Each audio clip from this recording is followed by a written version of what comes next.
Let's go. Yeah. I'm like an addict, do I gotta have it. I ain't even playing, got a really bad habit. If it moves, gotta grab it. Fuse like a magnet, lose, won't have it till I'm doomed in a casket.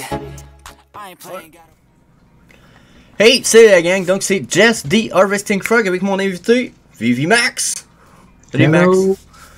Ça va bien?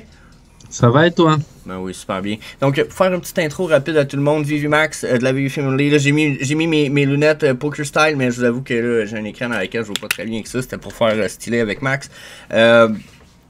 Aujourd'hui, interview de Max de la Vivi Family. Le but aujourd'hui, c'est pas d'avoir des questions posées direct. Le but, c'est de discuter avec Max, apprendre à le connaître. Peu importe sur quoi il nous dirige, on le suit là-dessus. Je vais poser des questions selon la discussion. Puis, that's all. Moi, je prends ça tellement relax, là. C'est que ça. Je me prends un petit whisky en même temps qu'on jase, mon chum. Donc, chill out, à ta santé. Bah, j'ai rien pour. Bah, j'ai que. Je veux pas faire de la Petite bouteille d'eau, ouais, c'est correct, mais. Mais, cheer. Cheer. Cheer. Ouais, ça sera moins agréable, mais bon. Bon, mais c'est bon pour la santé, l'eau. Hein. Bon, et puis l'eau, c'est bon pour la santé, puis l'alcool, pas trop souvent à la gang. Moi, c'est parce que je me permets un petit peu. Justement, je me suis dit, je veux prendre ça relax. On invite Max, aujourd'hui, on discute. Fait que, salut Max. Toi, ton nom, j'imagine que c'est pas une surprise, c'est Maxime, en effet, c'est bien ça? Non, c'est pas Maxime, tiens. C'est pas Maxime, c'est... Mais je vais le garder. J'aime bien Max pour... Ok, c'est correct. Mets-toi tu vois, d'habitude, avec l'intimité, on fait les pseudos. Ouais. Et moi, mon vrai prénom, Max, je m'appelle Max dans la vie, hein, mais j'ai un nom plus long. Okay. C'est correct, on va t'appeler Max. C'est bon. Juste. Voilà. Super. Là, j'en ai parlé rapidement avant qu'on commence. Là, moi, j'étais curieux. T'es dans quelle braquette d'âge, là? Je te donne 25, là, mais tu vas me dire que je me trompe, c'est ça? Pas du tout. Ouais, non, j'ai 10 ans de plus. 10 ans de plus? Ok, fait qu'on a la même âge, genre, exact. J'ai 37 ans, exactement. Ah, t'es plus vieux que moi. Oh, merde. C'est moi le petit jeune en ce moment. Mais on a tous... Bah tiens, c'est une bonne question, ça... parce que c'est un délire que je m'étais tapé au tout début de mes premières vidéos. Tu vois, j'étais pas que sur les comics. Et je m'étais posé la question de qui utilise la plateforme Vivi de façon générale. Si on devait faire une moyenne, et je m'étais dit que l'utilisateur moyen, il nous ressemblait. Il venait d'un pays riche, il avait les moyens, donc il était en activité. Il avait au moins 30 ans pour avoir des moyens pour investir à la fois sur le Homie et sur les NFT de la plateforme. Donc voilà, pour moi c'était important dans mes investissements aussi de savoir qui partageait la plateforme avec moi. Si c'était des jeunes si j'imaginais des jeunes de 15 à 20 ans, je me serais mis plus à la pointe de ce qui se fait pour cette tranche de population. Et moi, je me suis dit non, prends ce qui te plaît à toi parce que je sens que tu partages ça avec tes copains, quoi, du même âge et tout. Et c'est la même chose finalement parce que bon, on a à peu près le même âge. Ben NFT, il a à peu près le même âge. Tu vois, on se trompe pas beaucoup. Les gens que j'ai croisés à Londres, on a à peu près le même âge. Tu vois, on est dans cette tranche de gens qui peuvent investir et qui comprennent qu'est-ce que la crypto, qu'est-ce que la blockchain. Les NFT, tu vois, parce que si t'es trop âgé, après il y a des gens ultra ouverts qui s'intéressent à tout et tout, mais tu vois, je trouve au-delà de 60 ans, ils s'en foutent, tu vois, même 50 ans, je sais pas, mais donc ouais, j'avais tablé en moyenne ça, et franchement tous les gens que je rencontre, ils ont genre entre 30 et 40 ans, quoi. J'ai envie de te dire que c'est vrai, hein, c'est une grosse proportion. Même je te dirais que quand je vais voir les statistiques sur ma chaîne depuis un an, les proportions d'âge, c'est ça, tu sais, il y a du 20, alentour de 25, il y a l'air d'avoir des proportions dans le barème, mais c'est beaucoup plus entre 30, 40, 35, 45. On a l'air d'être peut-être plus calé puis poussé dans la crypto un peu. Peut-être probablement c'est nos générations qui ont poussé ça, puis ce qui s'est passé durant notre naissance. Je sais que moi, étant né comme 87, 88, je retrouve dans une génération où ce que j'ai connu, c'était quoi jouer à l'extérieur, puis pas de technologie, mais je rentrais à la maison, puis à 5 ans, j'avais déjà un des premiers ordinateurs qu'il y avait à la maison, puis mon père, sur un coup de tête, une fin de semaine, il m'a montré comment le formater. J'y ai scrappé son ordi. La semaine d'après, là, il l'avait bourré de stock. Moi, j'y ai formaté parce que moi, je voulais l'essayer. J'étais capable. Donc, j'ai vécu entre les deux. J'ai l'impression qu'on est une génération spéciale pour ça. On a vécu le pas de technologie, puis on a vécu la technologie à fond. On a été planté dedans.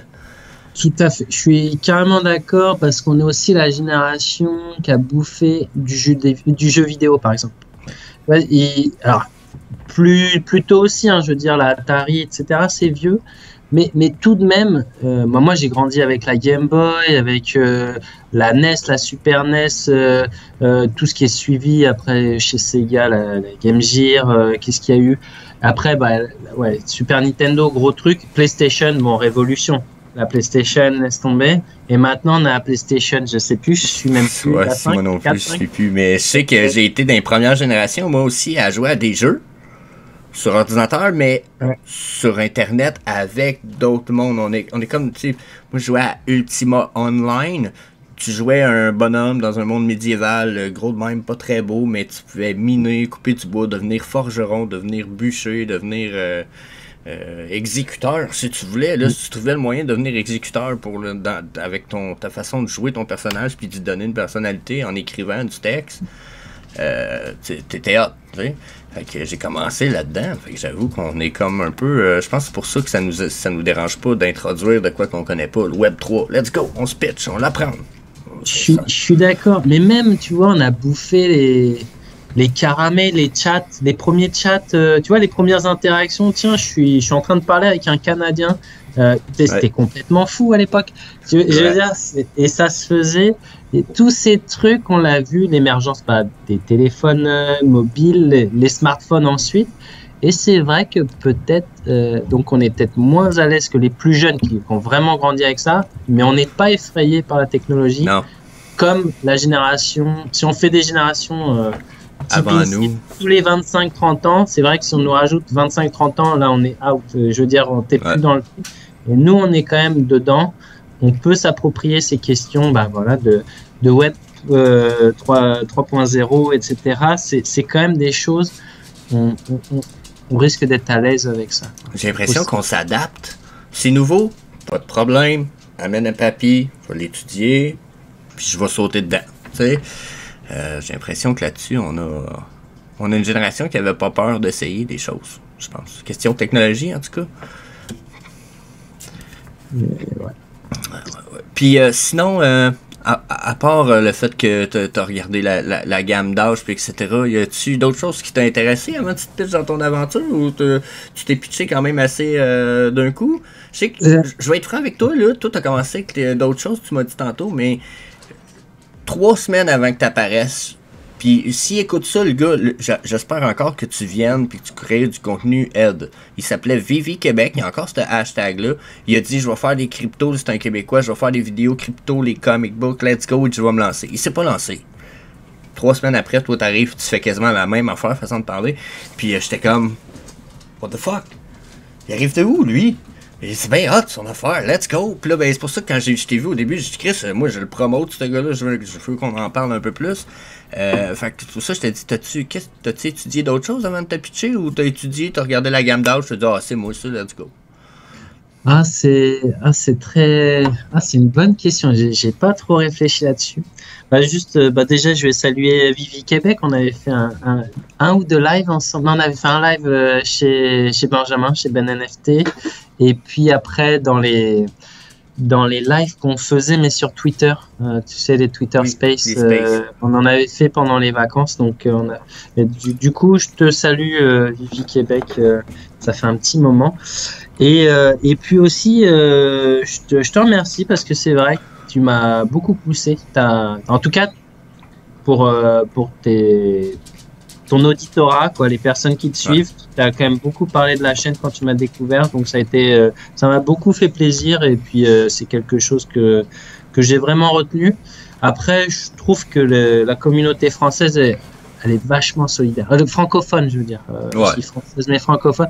On est vraiment petite bulle qui s'entendons bien, je trouve, qui communiquons bien. C'est quand même très agréable, je trouve, comme expérience. Après, pourquoi je me suis lancé là-dedans? Bah, je sais pas, j'avais envie de parler de ça. Alors, il y a plusieurs choses. Autour de moi, je peux pas trop en parler parce que ça intéresse pas trop. Je me suis lancé dans le Omi et les NFT de Vivi avec mon frère. Donc c'est un truc que je partage. Mon frère est un peu plus âgé que moi. Donc on a fait ça à deux et on l'a fait vraiment en mode investissement. Alors je suis très famille, je suis très proche de mon frère. Et on a dit, bon, on met la même chose, tu vois, on partage tout, on fait tout ensemble, on fait les choix ensemble, etc. Mais en dehors de ce cadre-là et de ma compagne, j'avais personne pour en parler, pour essayer de comprendre aussi ce qu'on faisait, parce qu'au début, tu sais pas trop dans quoi tu te lances sur les NFT.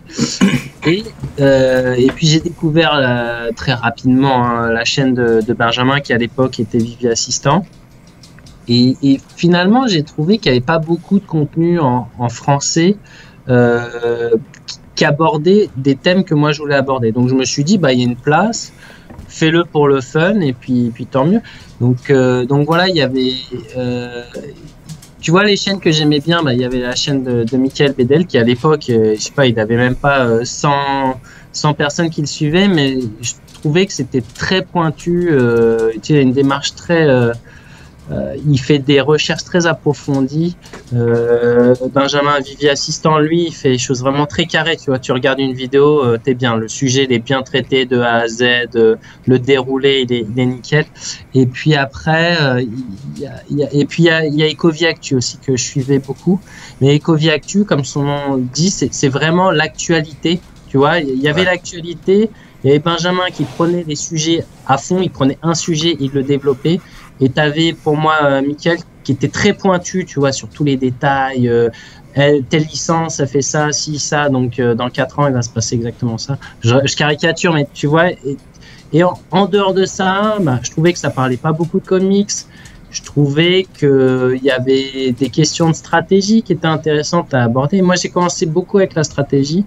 Donc j'avais envie de parler aux gens qui débutaient. Donc ma toute première vidéo, c'était vraiment comment débuter sur Vivi, mais pas comme le mec qui a tout compris et tout, mais juste en me disant, bah tu vois, moi, quand je suis rentré sur la plateforme, ça, j'ai eu du mal à appréhender. Tu vois, maintenant c'est logique, mais l'importance des first appearances, bah ça, avec les comics, c'est un truc qu'on a déjà, mais tu vois, quand même, c'est des trucs, fallait faire attention, tout ce qui était con exclusive, tout ce qui était FE, tout ça, c'est pas évident quand tu arrives sur la plateforme. J'avais envie d'en parler. Et puis, voilà, des petites stratégies comme ça. Donc, j'avais commencé, il y a 3-4 vidéos, en gros, comment tu rentres sur la plateforme tranquillement, en me disant, bah aussi, stratégiquement aussi, si l'adoption, elle est grandissante, mes premiers investissements, ils risquent de porter leurs fruits, entre guillemets. Mais c'était vraiment dans une logique d'accompagnement, toujours comme aujourd'hui, hein, à vrai dire.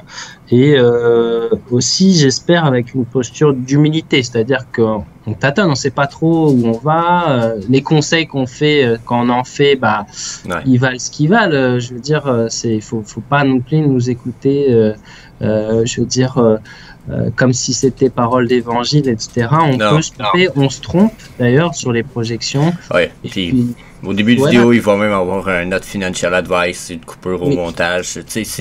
On n'a pas le choix. On aurait beau être, même dans 10 ans, même si on dit qu'on est rendu des professionnels de Vivi, tu peux pas dire que c'est des conseils financiers. Là. On essaye, puis on apprend, puis on fait comme tout le monde, je pense. Là. Donc... ouais. Non, mais je trouve ça cool de voir que tu as voulu commencer un peu par les nouveaux en te disant justement, oh, ça va aider pour l'adoption, let's go, boom. Tu sais, je me disais, au début, je me suis dit les mêmes choses en fait. Puis là, ben, tu vois, on est en bear market, puis j'ai l'impression que je suis comme. Laissez ça tomber. Laissez ça tomber, on va juste rebondir crissement plus fort, mais qu'on arrive vraiment en bas, puis qu'on reparte pour de vrai en haut. Mais en plus, on achèterait tout pas cher. Là. Donc, j'imagine que t'es comme Ouais. moi. Hein? Oh, les bons prix, moi, les bons prix. C'est ça. Le parce que on est.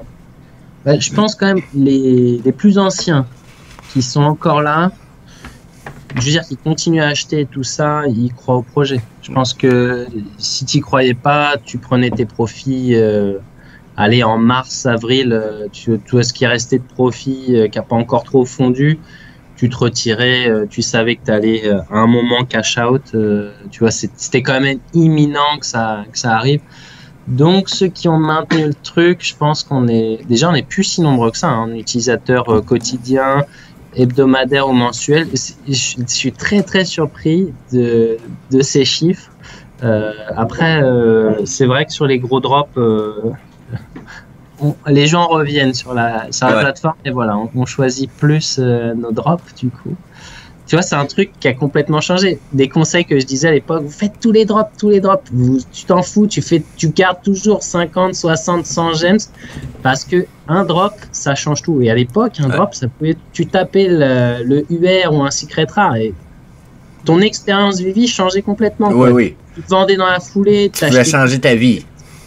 Donc ça, c'était, et tu vois, je redirais plus ça aujourd'hui, mais c'est pas que c'était une erreur, c'est juste que ça va tellement vite que en gros, un conseil il y a 3 mois, il est complètement obsolète aujourd'hui. Ouais. Et ça, par contre, je le découvre parce que je viens pas du tout de la crypto. Ma toute première crypto que j'ai achetée, c'est de l'USDT pour acheter du OMI, tu vois, sur AssetDex. C'est ma première expérience, donc je maîtrise pas ces trucs et c'est vrai que les verticales là qu'on s'est pris en janvier et tout, je savais même pas quoi faire tellement je me suis dit mais qu'est-ce qui se passe et puis là ça retombe. Moi je me suis fait plein de scénarios parce que j'aime bien faire les scénarios, donc je l'avais prévu, c'est pas prévu. J'avais fait un scénario où tout se crache et que ça continue. Donc, je suis préparé mentalement pour ce scénario. Et ça, par contre, c'est un conseil que je vais donner. C'est pas un conseil financier, mais dans votre tête, dans la vie en général, mais que ce soit une projection professionnelle. Et bon, là, on est sur NFT et des cryptos. Faites-vous plusieurs scénarios, un optimiste, un pessimiste, on va dire un peu régulier. Si ça range, qu'est-ce que je fais? Si ça monte, qu'est-ce que je fais? Pour pas être surpris en se disant, oh merde, ça monte, qu'est-ce que je fais? Tu vois, c'est bien de se poser la question avant. À quel prix j'achète? À quel prix je vends? Après, voilà, hein, moi, maintenant, mes seuils sont de plus en plus bas, du coup. mais voilà.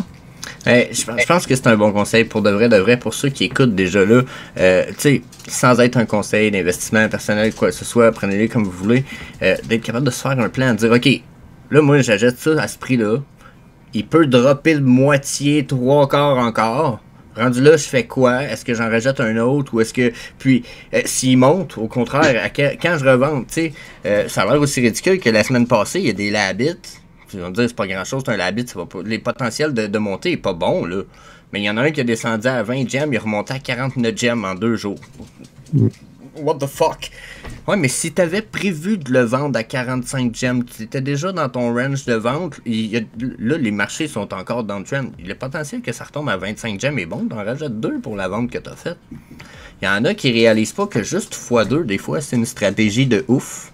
Surtout qu'on est habitué, nous, crypto, hein, x10. Oh, ça prend x20, tu sais. Il faut du gros profit. Mais je pense qu'il y a des stratégies qui sont bonnes à les prendre puis d'être préparé à ce qui va se passer dans des mouvements de prix. Tu sais, j'ai envie de te demander, justement, moi, au début, je disais beaucoup, achetez ce que vous aimez, comme ça, vous serez jamais déçus. Puis j'avais fait une vidéo là-dessus, je dis plus ça, moi. T'en penses quoi, toi, de ce conseil-là, juste comme ça? Bah, en vrai, alors, pareil, je vais revenir aux origines. Un des premiers conseils que je disais, c'est interrogez-vous sur pourquoi vous êtes là. Et quand je dis pourquoi vous êtes là, c'est-à-dire quel profil vous avez. Et pour moi, il y a 2 profils. Bon, tout le monde a un profil hybride, hein, mais il y a 2 profils dominants. Soit tu es un collectionneur et l'app, elle est faite pour toi parce que tu vas collectionner. Ou soit tu es un investisseur et l'app, elle est aussi faite pour toi parce qu'il y a des mouvements tellement brutaux que tu peux acheter très bas et revendre très... Donc, les 2 marchent, mais tu fais pas la même chose si tu veux collectionner ou si tu veux faire des profits. Moi, j'ai une âme de collectionneur. C'est un truc, je le savais quand je suis rentré pour avoir les Batman Black and White. C'est ça qui m'a fait rentrer. Donc voilà, moi j'ai mes petites targets, j'y vais tranquille. Donc là, en ce moment, je profite. Mais c'est parce que je collectionne. Et alors, les collectionneurs, ça veut pas dire que c'est des gens qui vont jamais rien vendre ou qui vont jamais faire de profit, mais c'est pas le même horizon de temps et c'est pas du tout le même objectif. Et puis il y a l'investisseur, lui, finalement, si tu dois acheter, je sais pas, un cheesecake en 3D ou un Marvel, ou si je te dis t'achètes ça et puis tu fais x10, t'en as rien à faire. Et du coup, à qui tu t'adresses? Si c'est que des gens qui investissent, bah, en vrai, ça n'a même aucun sens, acheter ce qui vous plaît. Lui, ce qui lui plaît, c'est le truc qui va faire x10 finalement. Ouais. Et par contre, pour quelqu'un qui collectionne, je trouve que c'est un bon conseil parce que en vrai, tu peux faire des mauvais choix. Moi, j'en ai fait plein quand même des mauvais choix. Enfin, des mauvais choix. Moi, je vends jamais à perte, donc j'ai jamais pris de perte en technique. Non plus. Mais voilà, il y a des trucs que j'ai acheté 4 fois le prix qu'il y a aujourd'hui. Hein, tu vois, par exemple. Ouais. Alors, j'ai jamais pris un x10, j'ai jamais FOMO, c'est pas du tout mon attitude. Moi, je laisse partir, j'ai raté un truc. Tu vois, par exemple, Amazing Fantasy 15, je l'ai toujours pas. Non, même en Uncommon, moi, je me suis tâté, mais tu vois, même des trucs que je pourrais aller chercher, je me dis, bon, le marché n'est pas porteur, j'attends. Et du coup, ça m'évite quand même de prendre des moins très très importants, des moins 90%, genre de choses. Mais on n'est pas à l'abri et on sait pas, ça se trouve dans 2 ans, ça vaut plus rien ce qu'on a. Hein. Faut être lucide là-dessus. Mais du coup, moi, je me suis toujours dit, bah écoute, j'achète, ça me plaît, je kiffe les regarder, je kiffe ma collection. Des fois, quand il y a des mines qui me plaisent, tu vois, et puis, je pense pas à la valeur qu'ils ont aujourd'hui. Et c'est un peu... il y avait Jake, qui était donc un artiste, qui avait été invité par Benjamin il y a pas longtemps. Et il disait aussi, il n'était pas perturbé par les prix. Et moi, c'est mon cas, parce que je kiffe les comics que j'ai, je kiffe les collectibles que j'ai. Évidemment, je préférais qu'ils valent 10 fois plus. Mais quand ils valaient 10 fois plus, je les ai pas vendus. Je les ai pas vendus pour une bonne raison. C'est que j'étais pas encore prêt à les céder. Donc, tu vois, si j'avais envie de faire beaucoup de profit, je l'aurais vendu. Donc, pour mon profil, ouais, je trouve que c'est pas idiot. Par contre, c'est quand même d'être affectif dans ce type de monde. Tu peux prendre des claques. Par contre, ça, c'est vrai. Parce que ça peut faire que dégringoler pendant 3 ans, quand je sais pas. Ouais. Donc, il faut quand même faire attention à ces investissements, ça reste du vrai argent. Donc, il faut quand même être prudent. C'est donc acheter ce qui vous plaît, mais achetez pas n'importe comment finalement. Moi, je parle toujours de fenêtres. Il y a des fenêtres, des fois. Donc, moi, j'ai toujours des seuils. Il y a des trucs qui me plaisent, mais tant que c'est pas en dessous de ce prix-là, je sais que je l'achèterai pas. Et si ça descend jamais, bah, je l'aurai jamais. C'est pas grave. Ou alors, j'ai fait vraiment du profit et ça me permet d'aller chercher des trucs que je me serais pas permis avant. Mais c'est ma façon de fonctionner. Donc, achetez ce qui vous plaît, mais pas à n'importe quel prix. Ça serait vraiment le conseil complet que je dirais pour les collectionneurs. Pour les investisseurs, j'ai pas vraiment de conseils à vous donner parce que je suis pas un bon investisseur. Il y a des trucs qu'on sent quand même. Tu vois, parce que tu connais les licences, par exemple sur les comics, il y a des trucs on risque pas trop de se tromper. D'ailleurs, là, il y a des choses qui se passent en ce moment en plein bear market très intéressant. Tu vois, je me suis tâté sur des prises de profit là, par exemple, mais je l'ai pas encore fait, mais je le ferai pas. Je suis pas encore prêt à céder ces trucs. Mais tu vois, il faut se faire confiance aussi. Donc, dans l'idée, acheter ce qui vous plaît, ça veut aussi un peu dire faites-vous confiance, je trouve, et c'est important. Suivez pas les influenceurs, je veux dire, à la lettre. Il y a des gens qui rassurent. Ouais. J'espère qu'on en fait partie quand on partage nos doutes, quand on partage pour nous, nos bonnes opportunités, ou au contraire, les trucs où on serait plus prudent. On le fait de bonne foi, on essaie de partager ça avec la communauté. Mais je dis toujours quand même, il faut qu'à la fin, la décision, ça soit la vôtre. Il faut que tu aies forgé ça dans ta tête en disant, OK, je comprends ce que Max y raconte, je comprends ce que Jess il veut dire, je comprends ce que Michael ou Ben NFT ils veulent dire. Et du coup, j'ai compris, j'achète ou je vends, mais tu vois, je le fais pas parce que, je sais pas, par exemple, une fois, il y a un délire sur les sables laser, les trucs qui montent et puis tout le monde achète et c'est complètement con. C'était avant. Il fallait dire, est-ce que ça me plaît ou pas les sables laser? Moi, je suis à fond dans les sables laser, par exemple. Tu vois, je trouve que c'est des très bons objets, ils sont pas chers. J'ai jamais compris pourquoi ça dropait aussi bas. Mais c'est mon opinion. Je peux expliquer pourquoi je trouve que c'est intéressant. Pendant longtemps d'ailleurs, mais juste Star Wars. Après, mais tu vois, il y a plein d'explications là-dessus. Mais le marché, il me donne tort pour l'instant. Il me donne tort. Et c'est pas grave. Moi, je suis tranquille avec ça. Je suis content avec mes sables laser. Je pense pas que les sables laser ce soit un mauvais investissement, mais ce que tu dis, c'est vrai, c'est que écoutez, tu sais, quand tu dis écoutez pas les influenceurs, c'est vrai, écoutez-nous pas à 100%, c'est ça le point, c'est prenez notre avis, puis prenez les avis de tout le monde, là, puis parce que probablement que de toute façon, si vous êtes comme nous autres, vous avez pas 400 personnes alentour de vous autres qui peuvent vous donner votre avis de vie, fait que j'imagine qu'il y en a gros qui viennent les chercher chez nous, leur avis, tu sais, mais allez pas juste chercher le mien. Allez pas juste chercher celui à Max ou à Ben ou tu sais, jusqu'à un certain point, je pense qu'il faut aller faire un beau melting pot puis vous faire votre propre recherche puis mélanger tout ça dans le mixeur puis de regarder c'est quoi qui vous reste au bout de la ligne parce que moi j'ai dit que la Golden Lamp je pensais que c'était un bon coup parce que peut-être que le troisième Wish aurait pu être le génie. Là j'ai vu des screenshots de des gens qui m'ont dit garde Vivi a dit qu'il n'y avait pas de troisième Wish, tu sais. Ah ok. Tu sais, fait que la vidéo est un peu pour rien, mais il y a des gens qui l'ont acheté, ils ont dit ah moi aussi j'y crois d'abord puis ils l'ont acheté puis le prix a descendu depuis, fait qu'ils ont fait, c'est sûr qu'ils ont perdu de l'argent, mais je l'ai acheté moi aussi, j'ai perdu de l'argent, mais je t'as pas perdu d'argent s'il le vend pas. Ben c'est ça, je l'ai pas vendu. C'est important. Tu l'as acheté peut-être trop cher, c'est possible ça, mais voilà, en étant plus patient. Mais après, tu sais jamais ce qui se passe sur le marché, hein. On sait jamais où on est dans la courbe, ça aussi. Ben c'est ça, puis j'ai envie de dire, moi, ça me dérange pas que ça descende parce que je l'avais dit, je la jette pas juste parce que le troisième veut, puis non. C'est le seul Golden Moment Animated. Je le veux. Là, je l'ai.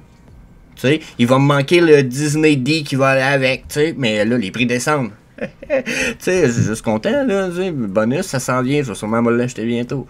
Tu sais, mais je dois avoir perdu peut-être 15 gems depuis l'achat, mais who cares? Parce que je l'ai acheté, parce que je pense que le conseil est bon quand même, à moitié, puis je l'avais expliqué dans mon vidéo, c'est que je l'ai acheté parce que je l'aime. Sauf que ça fait partie de une sur 3 pièces que j'achète parce que je l'aime. J'en achète une ou deux autres à chaque fois parce que je me dis, je risque de les flipper plus tôt ceux-là. Puis une de ces deux-là, généralement, je l'aime un peu plus que je veux juste la flipper parce que je compte la garder 2-3 ans, un mid-term, tu sais, justement peut-être 2025, puis arrive là, le prochain bull run, je te flippe certaines pièces. Mais il y en a, je vais garder jusqu'à 2000, pas la prochaine bull run, mais l'autre d'après, parce que je pense que tant qu'il ne monte pas à 1000, 2000 la pièce, je le garde, faut chier, tu sais, genre, je parle pas à toi, mais je veux dire, quand il y a personne qui va m'acheter ça, là, tu comprends, c'est mon habit, je l'ai acheté, je l'ai eu sur le drop, je l'ai payé full pas cher, 25$, puis c'est mon habit qui vomit une arc-en-ciel, tu comprends, mais je le vends, je vais le vendre cher, tu sais, mais c'est parce que, c'est ça, je pense que c'est bien d'avoir des pièces pour soi, nostalgiques, parce que tu parlais de flipper ou holder, j'ai commencé holder, puis là, je suis rendu un hybride. Tu comprends? C'est électricité et au gaz. Tu sais. J'achète pour revendre beaucoup de pièces parce que je me dis, c'est ces pièces-là qui vont me faire racheter certaines pièces que je veux, comme AF15 que j'ai pas, exemple, puis que je veux avoir. Il y a certaines pièces, j'aimerais ça crever avec. Là, tu sais. Mais si je veux que ces pièces-là, je veux être capable de les garder puis pas les vendre quand ils vont monter à 10 000, ben c'est parce qu'il faut que j'en aille au moins 2 pièces là, de celles-là. Tu sais? Je suis d'accord. Et après, il y a aussi pour les collectionneurs, et ça c'était dans un Twitter Space, je crois que c'est quelqu'un qui s'appelait KTM, il m'excusera s'il suit, mais je crois que c'est bien son nom. Il disait, tu vois, même pour la collection, bien vendre c'est important parce que ça te rapporte des gems pour acheter soit plus de cette pièce, soit d'autres choses, et moi je suis assez d'accord, c'est-à-dire c'est pas parce que tu collectionnes qu'il faut être complètement aveugle sur le marché et pas saisir les opportunités qu'elles sont là. J'achète des trucs, je m'en fous, mais voilà, je sais en tout cas, je projette, je sais rien, en vrai, je projette une montée. Si ça arrive, bon, bah, crac, je le vends au prix que je m'étais dit, et je récupère des petits gems. Et voilà, ça, c'est quand même des trucs que je fais, et je dis pas que c'est ça qu'il faut faire, mais tu te construis des stratégies. Je pense que c'est important. Tu sais, je parlais de l'habit tout à l'heure, c'est ridicule, mais j'étais comme, c'est le white Labbit, le flocon, ou là, je me rappelle plus, là, c'est niaiseux, mais il valait 45-40 gemmes, 45-49 gemmes, puis il était descendu à 20 gemmes. Puis j'étais comme, je n'achète dessus. Ben, la prochaine fois qu'il descend à 20 gemmes, je risque d'en acheter 3-4. Puis la raison, comme ça, puis là, je parle des Labbit parce que c'est un des plus vieux qui avait été eu une promesse d'utilité, mais ça pourrait être les Givenchy ou ça pourrait être la mallette de GoldenEye 007. Ils ont toutes des promesses d'utilité qui s'en viennent. Donc, c'est comme pour moi des espèces de valeurs sûres, d'écrit que là, buy the rumor, sell the news. La news, elle sort. Moi, je vends les mallettes, je vends les Labbit, je vends les... Je sais pas si vous comprenez, c'est un peu l'idée, à moins que les Labbit, le breeding, il soit fou, là. Mais sinon, let's go, vends. Mais c'est une question de stratégie. T'en as parlé tout à l'heure. Je pense que c'est ça qui est important. C'est que si tu veux acheter ce que t'aimes, des fois, il faut que t'achètes de quoi pour revendre. Tu sais, t'achètes un AF15 en ce moment, même si tu le payes 2, 3, 400. Ouais, mais tu vas le vendre 4000. Ouais, ça fait une différence, je pense, tu sais, un fois 10 de même, tu peux pas négliger ça, là, tu vas dire à 4000, achète-toi de quoi à 1000$, garde-toi, puis garde le 3000, puis donne-le à ta femme, s'il faut, je sais pas, paye des dettes, n'importe quoi, mais je pense que c'est d'être négligent, de juste peut-être être... Puis tu sais, je veux pas dire aux gens que c'est ceux qui sont collectionneurs, vous êtes négligents, non, parce que j'ai l'impression que je m'étais retrouvé dans cette place-là, puis que j'ai négligé beaucoup de choses. Tu sais, si j'aurais acheté Bubble à 100$, quand j'ai voulu en acheter 10, aujourd'hui, j'aurais 50 000$ dans mon compte de banque, là. Tu sais, Bubble valait 5000 à un moment donné. J'aurais eu vendu les 10 que j'avais, le Bubble. C'est pas moi qui tripe sur les Powerpuff Girls, là, tu sais. Mais je m'étais dit, ça pourrait être un bon flip. Mais oui, ça avait monté à 5000. Ça aurait été un esti de bon flip, là, tu sais. Fait que c'est pour ça, je pense que on apprend et on évolue, hein. Tu en as parlé aussi au début, fait que, ouais. Ouais. Et puis, je voudrais juste revenir sur quelque chose que tu as dit. Toujours sur les conseils, tu vois, conseils en investissement, conseils, etc. Je pense qu'il est intéressant en regardant les vidéos de chacun, c'est de comprendre l'état d'esprit et l'analyse qu'il porte. Et il y a une vidéo avec laquelle j'étais pas d'accord, mais j'aimais bien ce que tu racontais. On en avait discuté avec Mickaël aussi. Mais tu sais, c'était sur le logo Vivi. Toi, tu as établi toute une analyse à partir de faits. Et j'étais pas d'accord vers quoi t'arrivais, mais j'aimais bien tout le cheminement et je trouvais ça intéressant, je trouvais ça cohérent. Dans les éléments, moi j'interprétais différemment, mais tu vois, tu m'as apporté plein d'infos qui m'a permis de réfléchir différemment. Et donc, tu vois, j'écoute ce que tu racontes, je prends la substance, je me dis là je suis d'accord, là je suis pas et tout, et je me fais mon propre avis. Je trouve que c'est un peu ça qu'il faut faire avec nos contenus, en gros, c'est-à-dire dire ok, il raconte pas n'importe quoi, mais avec quoi je suis d'accord avec ce qu'il raconte, avec quoi là je me pose la question, et même que tu sois d'accord ou que tu te poses la question, moi je suis allé voir les sources que tu as données, tu vois, faut prendre le temps. Quand tu commences à investir, ne serait-ce que 100 €, bah, les 100 € ils sont pas dans les arbres, faire gaffe, quoi. Donc moi, pour 100 €, je fais attention à ce que je mets, où est-ce que je vais, dans quoi j'investis. Donc il y a des licences qu'on connaît par cœur, il n'y a pas besoin de faire 50 000 recherches, mais sur les artistes, par exemple, les artistes indés, bon là, mais là, c'est carrément un angle mort pour moi. Je suis vraiment pas, je suis pas armé pour me positionner là-dessus. Donc, quand vraiment ça dégringole, je suis allé chercher 2-3 petits trucs, mais ça vaudrait le coup d'être vraiment bien informé là-dessus. J'avais déjà fait un appel du pied à Romy parce que je vois bien qu'il aime bien et je suis sûr qu'il pourrait nous faire du bon contenu. Mais voilà, mais tu vois, c'est des trucs. Il faut prendre le temps aussi de digérer les vidéos, les contenus qu'on reçoit. Tu vois, moi je regarde beaucoup de contenu en anglais, mais même des gens que je respecte beaucoup, hein, Comics and Crypto, Sleeping Comics et tout, des fois je suis pas d'accord, tout simplement, je suis pas d'accord. Par exemple, Comics and Crypto, j'ai jamais été d'accord sur le classement de la FA du Dr Strange, le Strange States numéro 110, je le trouve trop haut dans leur classement, mais j'essaie de comprendre pourquoi ils le mettent aussi haut, et je dis pas ils sont nazes ou j'en sais rien, juste en général je comprends leur classement, mais cette position je la comprends moins bien, et point barre, et moi mon propre classement, bah, il est pas au même endroit, c'est tout, et c'est ça qu'il faut faire, tu vois, on raconte pas n'importe quoi, mais on peut se tromper. Et surtout, toujours forger sa propre opinion, c'est quelque chose d'essentiel. Je trouve on a la chance de pouvoir opérer des choix toute la journée. C'est ces choix qui font la vie dans laquelle on est. Hein. Il y a un boulot qui te saoule, tu peux continuer, tu peux quitter. Tu vois, t'as le homie. Ouais, t'y crois plus, bah tu peux arrêter ou tu peux prolonger. Ça doit être vos choix, tout ça, je trouve. Je pense que tu amènes un bon point dans la mesure où que, tu sais, on essaie tout de grandir là-dedans, puis de prendre l'avis de quelqu'un, que ce soit toi qui fasses une vidéo ou quelqu'un qui écrit un commentaire puis qui donne son avis. Si son avis est pas en train de t'insulter directement, souvent, mais qui te dérange, dis-toi que faut juste essayer de comprendre, parce que tu sais, quelqu'un comme moi qui dit telle pièce, moi je pense que c'est de la merde.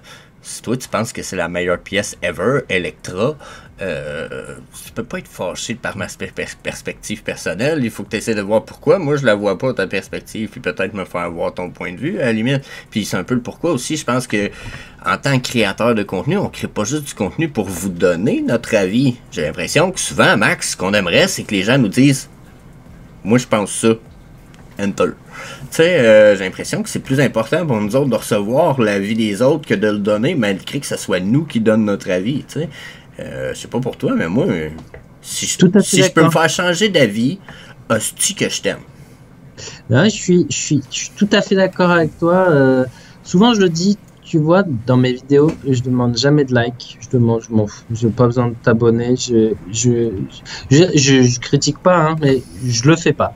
Ouais. Par contre, souvent, je disais, laissez vos commentaires, dites-moi ce que vous en pensez, parce que ça m'intéresse vraiment. Pour moi, pour progresser et pour l'ensemble de la communauté. C'est-à-dire que les commentaires, ils restent aussi. Et souvent, des fois, même sur des vidéos un peu anecdotiques, des fois, il y a 2-3 gars qui vont commencer à discuter ensemble avec moi aussi. Et ça, je trouve ça cool parce que c'est exactement le but. Hein. C'est le début d'une conversation finalement, la vidéo. Et à partir de là, on peut élaborer soit des stratégies, soit échanger sur certaines pièces, etc. Dire pourquoi on est d'accord, pas d'accord. Donc, moi, je te suis complètement. En vrai, elles sont faites pour interagir finalement. Je vais même faire une parenthèse. Là, c'est du pré-enregistré, mais là, vous laissez vos questions pour Max en dessous en commentaire. Puis moi, aussitôt qu'il y a des commentaires pour lui, je lui ai dit, Max, il y a quelqu'un qui veut te parler sur YouTube. Max, après moi, ça va lui faire plaisir de répondre. Là, hein? On est là pour ça. Je pense que c'est le bout le plus fun pour nous autres. C'est une plus grosse paye, ça, qu'un like. Carrément. Moi, je te dis, je suis peu simple, mais parce que j'ai pas d'ambition particulière sur la création de contenu et tout. Quand je dis je m'en fous, je m'en fous de ce que ça donne, mais je m'implique dans ce que je fais. Là, ces derniers temps, j'ai pas eu le temps de faire de vidéos. C'est parce que j'ai pas envie de les faire vite fait. J'ai pas le temps de travailler. Je suis trop pris par ailleurs, donc je les fais pas. Mais donc, je m'en fous pas de ce que je produis, mais par contre, si je parle qu'à 50 personnes, c'est pas grave. Au moins, s'il y a ces 50 personnes, ça les intéresse, ça leur permet de se forger une opinion ou juste je sais pas, ça les divertisse aussi de l'entertainment, quoi. Donc, tant mieux. La mission, elle est remplie. Et si on est que 50, c'est bien. Et si on est 10 000, c'est bien aussi, tu vois. Je vais pas, s'il y a plein de gens qui suivent, je serais très content, mais c'est pas forcément l'objectif. Par contre, l'interaction, elle est super importante. Et je reviens à la commune française, je trouve il y a une bonne ambiance générale, quoi. Tu vois, il y a un truc qui fait que il y a quelque chose je trouve là depuis 2 mois, il y a quelque chose qui se passe. En tout cas, c'est mon ressenti. Et encore plus depuis la DICON de Londres où on s'est vu physiquement, c'est assez chouette. Depuis moi je dirais un mois personnellement, je vois un rehaut de l'engouement, un petit peu, on dirait, des nouvelles personnes, sans être trop nouvelles. Ils étaient là avant, mais ils n'ont jamais apparu nulle part. Puis on a des générales Je dirais ça de même, là, moi je vois ça un peu comme des postes dans l'armée, là, tu vas me dire. Là. On a des générales qui sont là depuis un bout. Là. On a des gens qui sont pas des créateurs de contenu, mais que tu vas reconnaître leur nickname. Là. Siu. Oui, oui. Janice. Mm.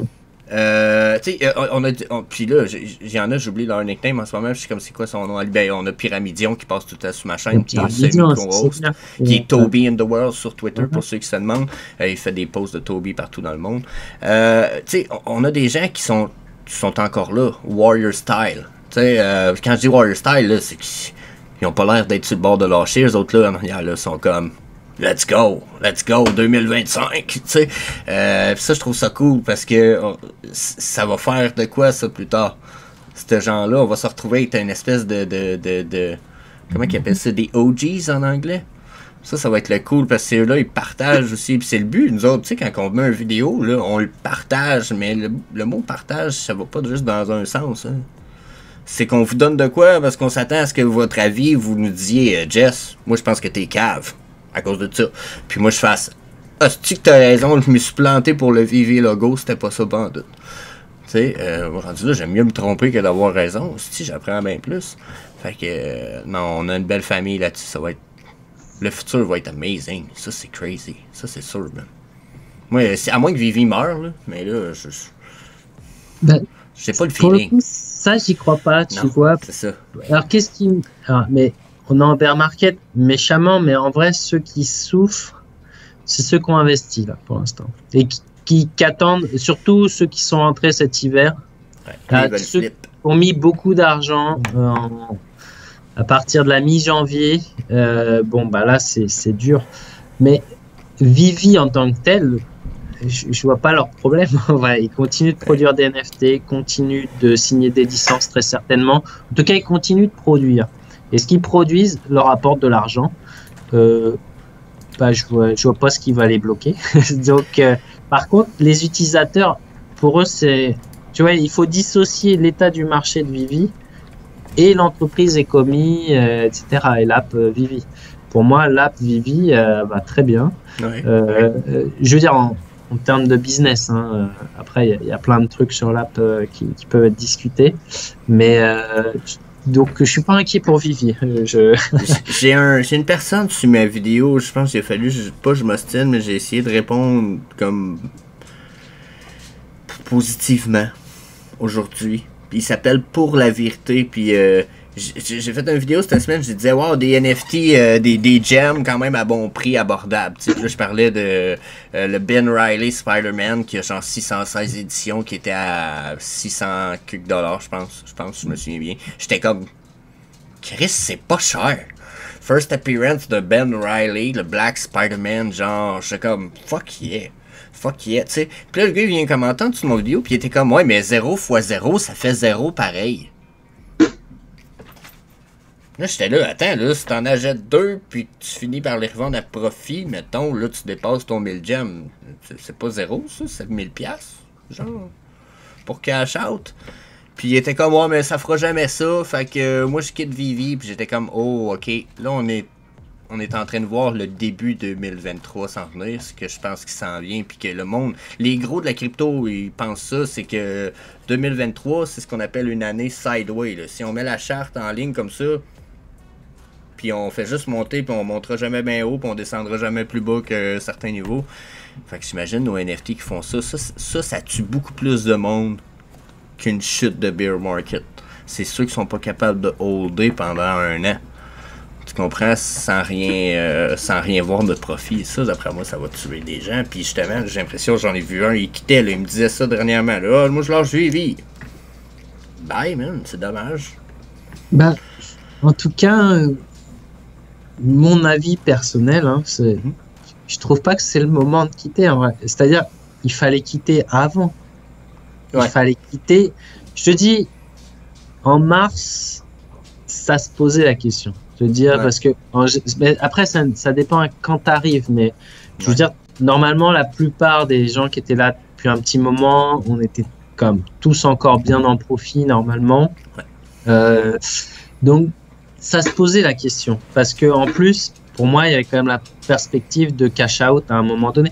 Après, pareil, vrai. je suis quelqu'un de très patient. Si je dois attendre 6 mois pour cash out, je m'en fous. Je veux dire, c'est Ouais, vachement. mais tu l'as dit, t'as commencé un peu plus collectionneur, hein? Donc ton cash out, c'est comme moi. Moi, je me disais, cash out, j'ai encore 10 ans s'il faut. Moi, je suis capable d'attendre 10 ans. Tout à fait. Donc, moi, de toute façon, j'ai jamais été dans. Mais après, une fois que c'est installé, on se dit, bah, ça y est, c'est pris, c'est bon, ils l'ont dit, c'est fait, ça rassure sur la stratégie globale, sur la feuille de route qui est respectée. Donc, il y a ce truc-là. Mais après, dans l'absolu, ça change pas grand-chose d'expérience pour nos profils.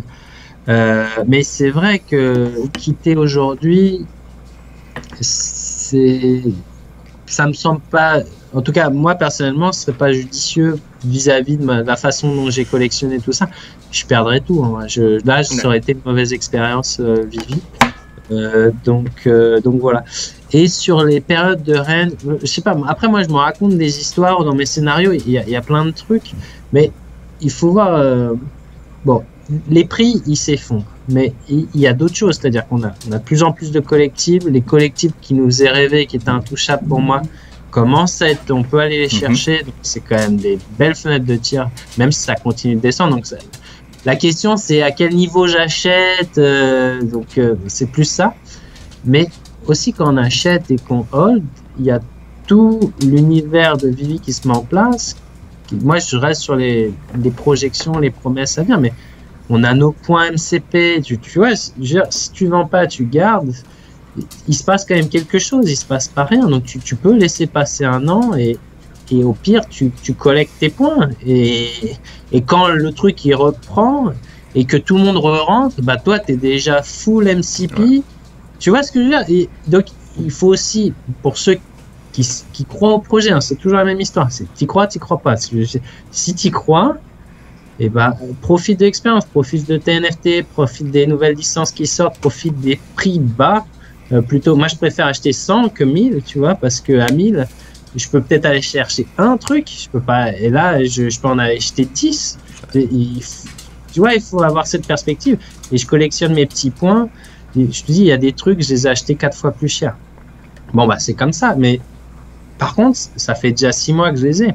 Donc, tous les jours, tu vois, j'ai le petit truc qui grossit et je me dis, bah voilà, je fais pas grossir le portefeuille, je fais grossir mes points MCP. Mais après, ça dépend de l'histoire que tu te racontes. Moi, en tant que collectionneur, le MCP, il est très important parce que je me dis, tiens, qu'est-ce que ça va ouvrir après? Comment je vais pouvoir collectionner mon expérience de, entre guillemets, maintenant, là, je me mets dans la catégorie OG parce que ça fait plus d'1 an que je suis là. Attends, là-dessus, là, je te coupe, mais tu crées du contenu. T'es rentré avant 2023. Tu vas être un OG parce que mec, ça pète 2024. Si tu veux mon avis, tous ceux qui vont être rentrés avant 2023, ça va être comme on risque d'être, malheureusement, la façon de parler, parce que j'ai pas l'impression qu'on va mériter ça. On va juste avoir été wise, puis les gens vont juste pas nous avoir écouté, mais on va être vu comme oh my god, c'est des dieux, eux autres, man, eux autres qui ont catché du fucking Legion. Hein? On n'a rien catché, on vous l'a dit pendant 3 ans, si vous avez juste pas écouté. Mais j'ai l'impression que 2025-2026, là, du monde qui vont vouloir Spider-Man, Superman, puis AF-15, des Labbits. Genre, tu sais, moi j'ai voté pour fort les Labbits au début de l'aventure, mais j'ai pas aussi de puissance dans les Labbits. Je pense pas qu'il y ait aussi de puissance dans les Labbits, je le pensais avant. J'en achète quand même à toutes les 2 semaines. J'aime ça. J'aime ça, moi, un lapin avec un trou de cul. C'est ridicule, mais je pense que le potentiel il est là. Moi, j'aime ça. Pourquoi il n'y en aurait pas? Le Labbit qui vomit une arc-en-ciel, là, ça a attiré plein de femmes dans l'application. Ils ont vu ça, ils ont comme ça, j'en veux un. Ça, j'en veux un. Ah, j'en veux un, moi. Comment ça? Pourquoi ça? Puis pas des Powerpuff Girls, tu comprends? Fait que non, moi je pense que tout à l'heure on va avoir une espèce de statut d'OG. Tu pourras pas te l'enlever il va être collé là même. En tout cas, on aura, si jamais ça nous sourit, et je nous le souhaite, mais collectivement, tous ceux qui serrent les dents, et tu vois, il y a quand même des périodes de doute, hein, malgré tout. Ouais, je trouve que c'est bien de récompenser ceux qui serrent les dents. Car il y a une façon, il y a ceux qui sont vraiment malins, qui time les marchés, tout ça. Alors eux, bon bah, félicitations, tu vois, c'est super, c'est quand même très difficile de timer un marché, surtout comme celui-ci, je trouve, qui est extrêmement violent. Et après, ceux qui, voilà, les OG qui sont là depuis longtemps et qui tiennent et qui continuent leur petit chemin, et si à un moment ça sourit, franchement, tant mieux, c'est cool. Je trouve que c'est une belle récompense pour, je veux dire, t'imagines, on tient 5 ans ou 4 ans, je veux dire, on a du mordant quand même, franchement, je trouve, tu vois, c'est, après, je te dis, moi, le projet, il me plaît et il me parle et j'y crois, donc, tu vois, je reste rassuré et je kiffe. Quand je vois les dernières licences, souvent, je dis ça avec Mickaël, on en parle souvent, mais je trouve, c'est pas une forme d'ingratitude, mais je pense qu'on se rend même pas compte à quel point on est chanceux. Ouais, pour le futur. Mais on a des licences de malade mental. Ouais. Et je reviens toujours. Donc, moi, j'ai découvert l'app en mai 2021, ouais. Et je suis vraiment entré en septembre. Je veux dire, avec de l'argent, j'ai mis de côté, etc. Parce que, bon, bref, en mai, je pouvais pas investir. Là, je coupe ma caméra, fais pas le saut, juste enlever mon gros gilet, j'ai chaud, mais. Ça roule. Continue. Donc, t'es rentré en mai? Du coup, je suis rentré en mai, mais j'ai vraiment mis de l'argent significativement en septembre, à partir de septembre. Et tu vois, il y a. Non, moi, je sais même plus. Attends, je sais plus où je voulais aller là. Ça m'a coupé là, l'histoire de la caméra. C'est pas grave, tu couperas au montage. Je vais essayer de revenir à ce que je voulais raconter. Désolé pour l'histoire de la caméra. Commence à faire chaud ici. C'est pas grave. Bon, on coupera proprement. Pendant que j'y pense, juste Ben Reilly, c'est pas un Black Spider-Man, hein, c'est le clone de Peter Parker. Mais il vaut juste comme ça. Pour pas qu'il y ait de. Il est pas black? Non, c'est. Non. Oh, je pensais que c'était le premier Black Spider-Man. Non. Ouais, tu vois, ça se peut que tu m'apprennes de quoi. Je confonds possiblement avec Miles Morales, mais c'est pas le. C'est ça. Il est moins important, Ben Reilly, quand même. Il est moins important. Mais bon, moi, Ben Reilly, je l'ai. Hein. J'ai pas le. Ah, je sais plus, parce qu'il y en a deux, je sais plus les niveaux de rareté. Mais je vais. C'est pas grave, ce que tu me dis là, je vais le prendre en note parce que je vais le remettre dans mon vidéo demain matin pour le dire, parce que ça fait longtemps que je dis, c'est le first Spider-Man Black, nanana. Puis il n'y avait jamais personne qui m'a dit, tu te trompes. Genre, là, ben, je suis comme. C'est-tu que j'aime ça, je me suis trompé. Moi j'étais un peu idiot dans la vie. Je me suis tout trompé. Yes! J'aime ça me tromper. Si que j'aime ça me tromper. Tu sais, c'est un peu ridicule, mais. T'inquiète pas. Ben, en tout cas, pour un fan de Spider-Man, c'est cool. Hein? Ben Reilly, c'est cool. La FA de Ben Reilly, c'est cool. Mais c'est pas la FA de Spider-Man, Peter Parker. Et ça sera probablement moins significatif que la FA de Miles Morales quand on l'aura en collectif 3D. Ouais, parce que sinon, l'autre Spider-Man, il y a 1000 éditions de l'autre Spider-Man Animated Secret Rare. J'y donnerais plus de potentiel vu que l'autre n'est pas le Black finalement. Tu sais pas ce qu'on comprend? Je les mettais au même niveau. Je me disais le Ben Reilly, puis le first appearance, premier Spider-Man qu'on a en Secret Rare Animated, puis le Ben Reilly, je les mettais à la même affaire. Mais là, vu que c'est pas le premier Black, on dirait que j'étais l'underclass. Ouais. Bah. Après, moi, je le prends vraiment en tant que personnage. Il est moins important, surtout. Ouais. Ben Reilly, il n'a pas la stature d'un Peter Parker et il n'est pas émergent, explosif comme un Miles Morales qui, voilà, en 10 ans, il a une progression parce que les jeux vidéo, parce que des comics associés, parce que ses propres aventures, ses propres crossovers. Tu vois, là, je nous ai enlevé l'unface, mais là je les montre là, pour ceux à l'écran, là, pour ceux qui savent pas. On parle du Ben Reilly qui est ici. Moi je croyais que c'était la première appearance du Black, qui en vérité c'est Miles Morales. Puis c'est à cause de la BD, je me trompe, parce que je savais qu'il y avait un Black Spider-Man. Puis celui-là qui est animated ici. Donc pour ceux qui font la différence, moi je trouvais que les deux avaient le même potentiel. Puis j'avoue que là, je comprends la différence de prix entre 1050 et 8300 là. Pour la Animated Secret Rare, là, qui est comme la première apparition d'un 3D Collectible Spider-Man. Ce qui est fucking nice, pour vrai, en plus, hein. Même à 8000, là, c'est nice. Ah oui, bah, après, nous, on a vu les prix, on l'a vu bas, on l'a vu haut, donc on voit où ça peut aller. Mais c'est vrai que c'est très bas par rapport à son plus haut. Hein. Après, je sais pas. Tiens, j'ai une question à te poser. Ouais, oui, vas-y, on est là pour ça. Tu penses des prix qu'on a connus en janvier? Est-ce que tu penses que c'est une anomalie de marché? Je sais pas, la machine s'est emballée. Ou est-ce que c'est vraiment vers ça qu'on pourrait aller, voilà, toi tu dis prochain bull run 2024. Est-ce qu'en 2024 on atteint ces niveaux? Est-ce qu'on explose le plafond même et c'était des petits niveaux, c'était le début? Ou alors c'est quand même très très haut, on n'ira pas aussi haut? Qu'est-ce que tu en penses? À 2024, hein, je te dis pas dans 40 ans. Oh, ouais, wow, j'ai envie de donner deux avis parce que tu nous connais un peu en tant que créateur de contenu. On a le feeling, puis on a le mind. Mon feeling, c'est qu'on va faire x2 de ce qu'on a vu. Ok, donc, ok, très... Feeling. Ouais. Mon mind me dit minimum le 3/4 des prix qu'on a vus. Donc peut-être pas retourner au prix qu'on a vu, mais au minimum le 3/4. Donc pour la plupart des collectibles en ce moment, là, on parle de x6, 7, 8, peut-être 9. Pas 10. C'est très rare les collectibles qui feraient x10 si on fait le 3/4 des prix qu'on a vu, exemple. Mais je verrais ça aller jusqu'à 1,5 fois les prix qu'on a vu si j'utilise juste ma logique. Je verrais ça là. Je trouverais ça dur qu'on monte plus haut. Mais une fois et demi, c'est quand même beaucoup, là. Une pièce qui valait qui vaut 100$ aujourd'hui, qui s'est retourne au prix qu'elle avait, elle peut valoir 10-15 000, là. Ça peut être ridiculement haut, là. Tu sais, si on voit tout l'argent qu'il y a eu dans les Bored Ape Yacht Club puis des affaires comme ça dans l'année 2021/2022, début, mettons, là, tabarnak. Ça valait 200-300 000 le Bored Ape, il y en avait quand même 10 000. Là. Puis ça, c'est quand ils ont sorti les Mutants, il y avait autant d'argent là-dedans.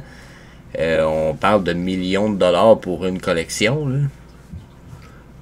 Donc, ouais, il y a des collections qui pourraient exploser en tabarnak. Puis je parle full québécois, là, en asti de crise, man, ça pourrait faire boom! Tandis qu'il y a d'autres choses qui pourraient rester très stables. C'est une autre chose peut-être qui fait... Tu parlais de se faire plusieurs plans, là.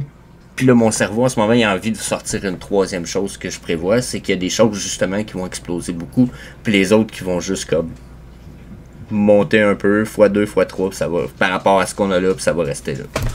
Et j'ai l'impression qu'il y a peut-être des artistes, puis là, ben, je vais étirer, même si c'est quelque chose que j'aime, mais peut-être que Frank Ozick, avec ses Labbit, là, ça va peut-être mourir, ça, là.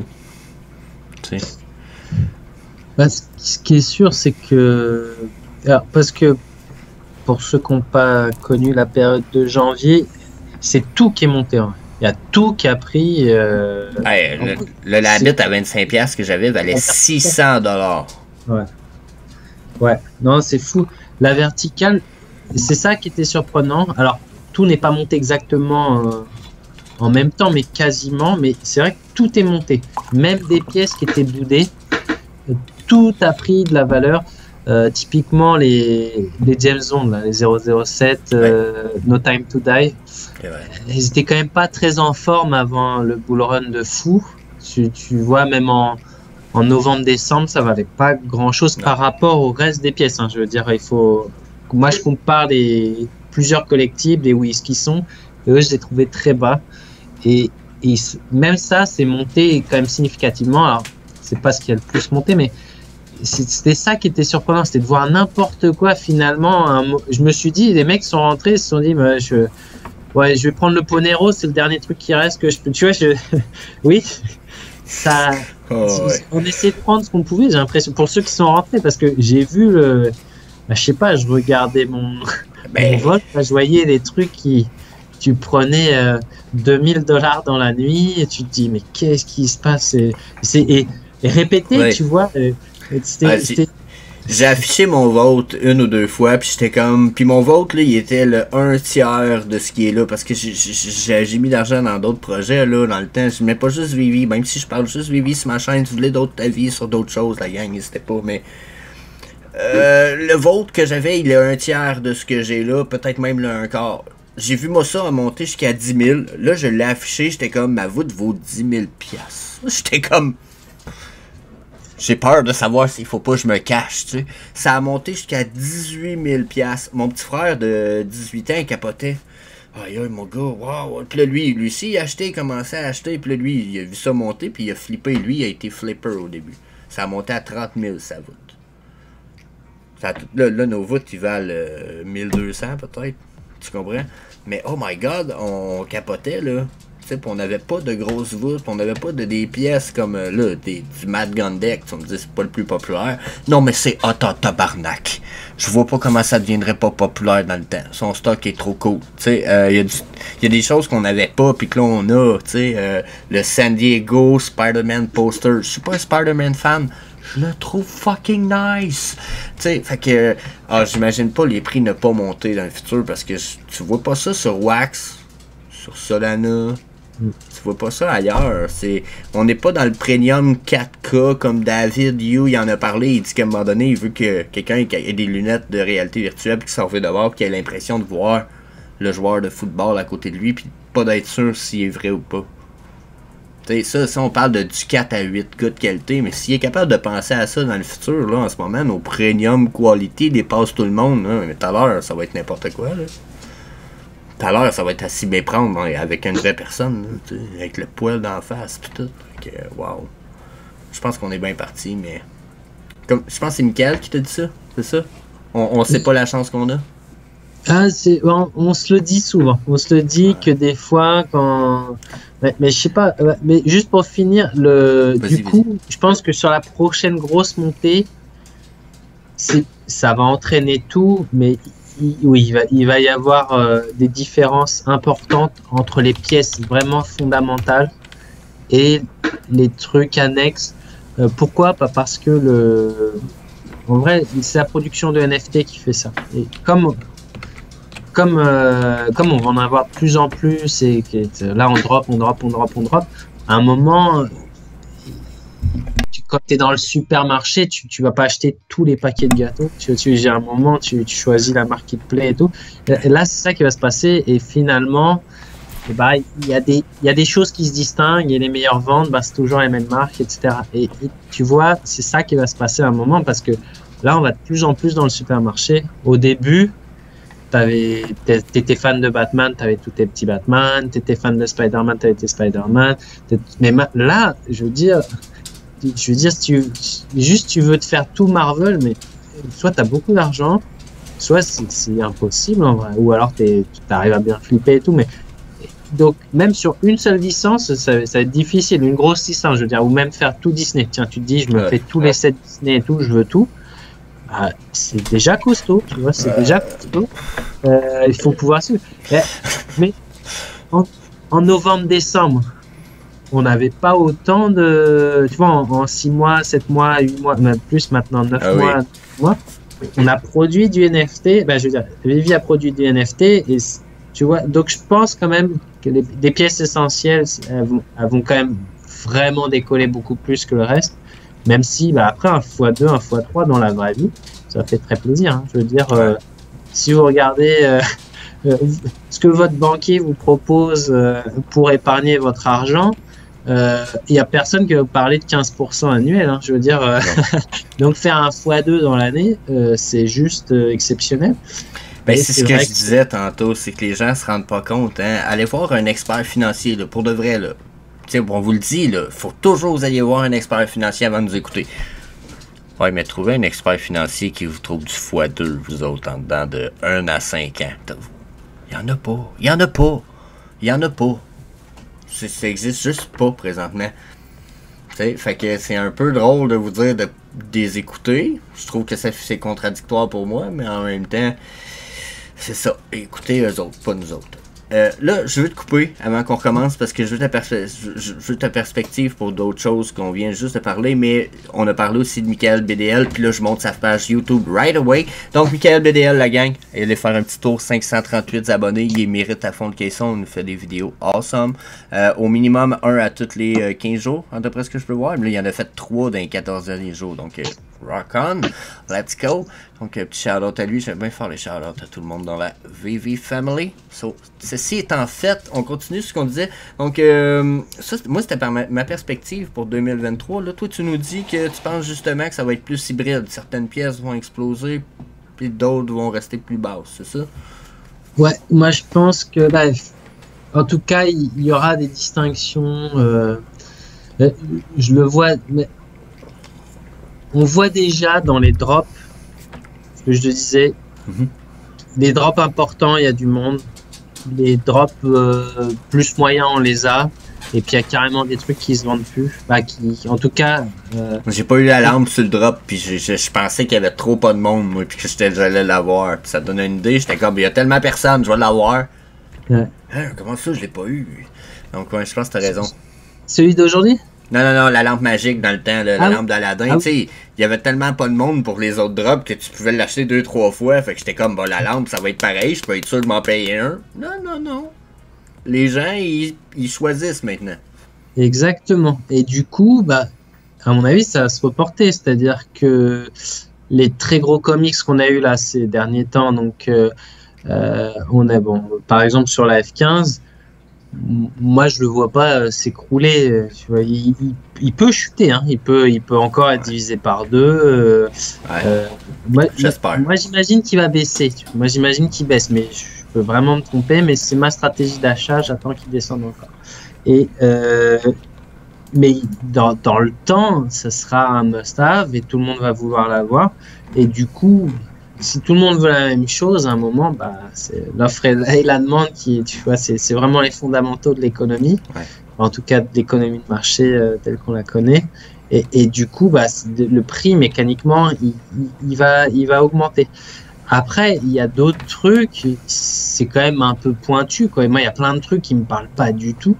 Donc, je parlais des artistes indés. Ça, il va falloir que je me forme parce que ça me parle pas à ce que je comprends pas, tout simplement. Mais après, il y a des trucs que je comprends et je m'en fous complètement.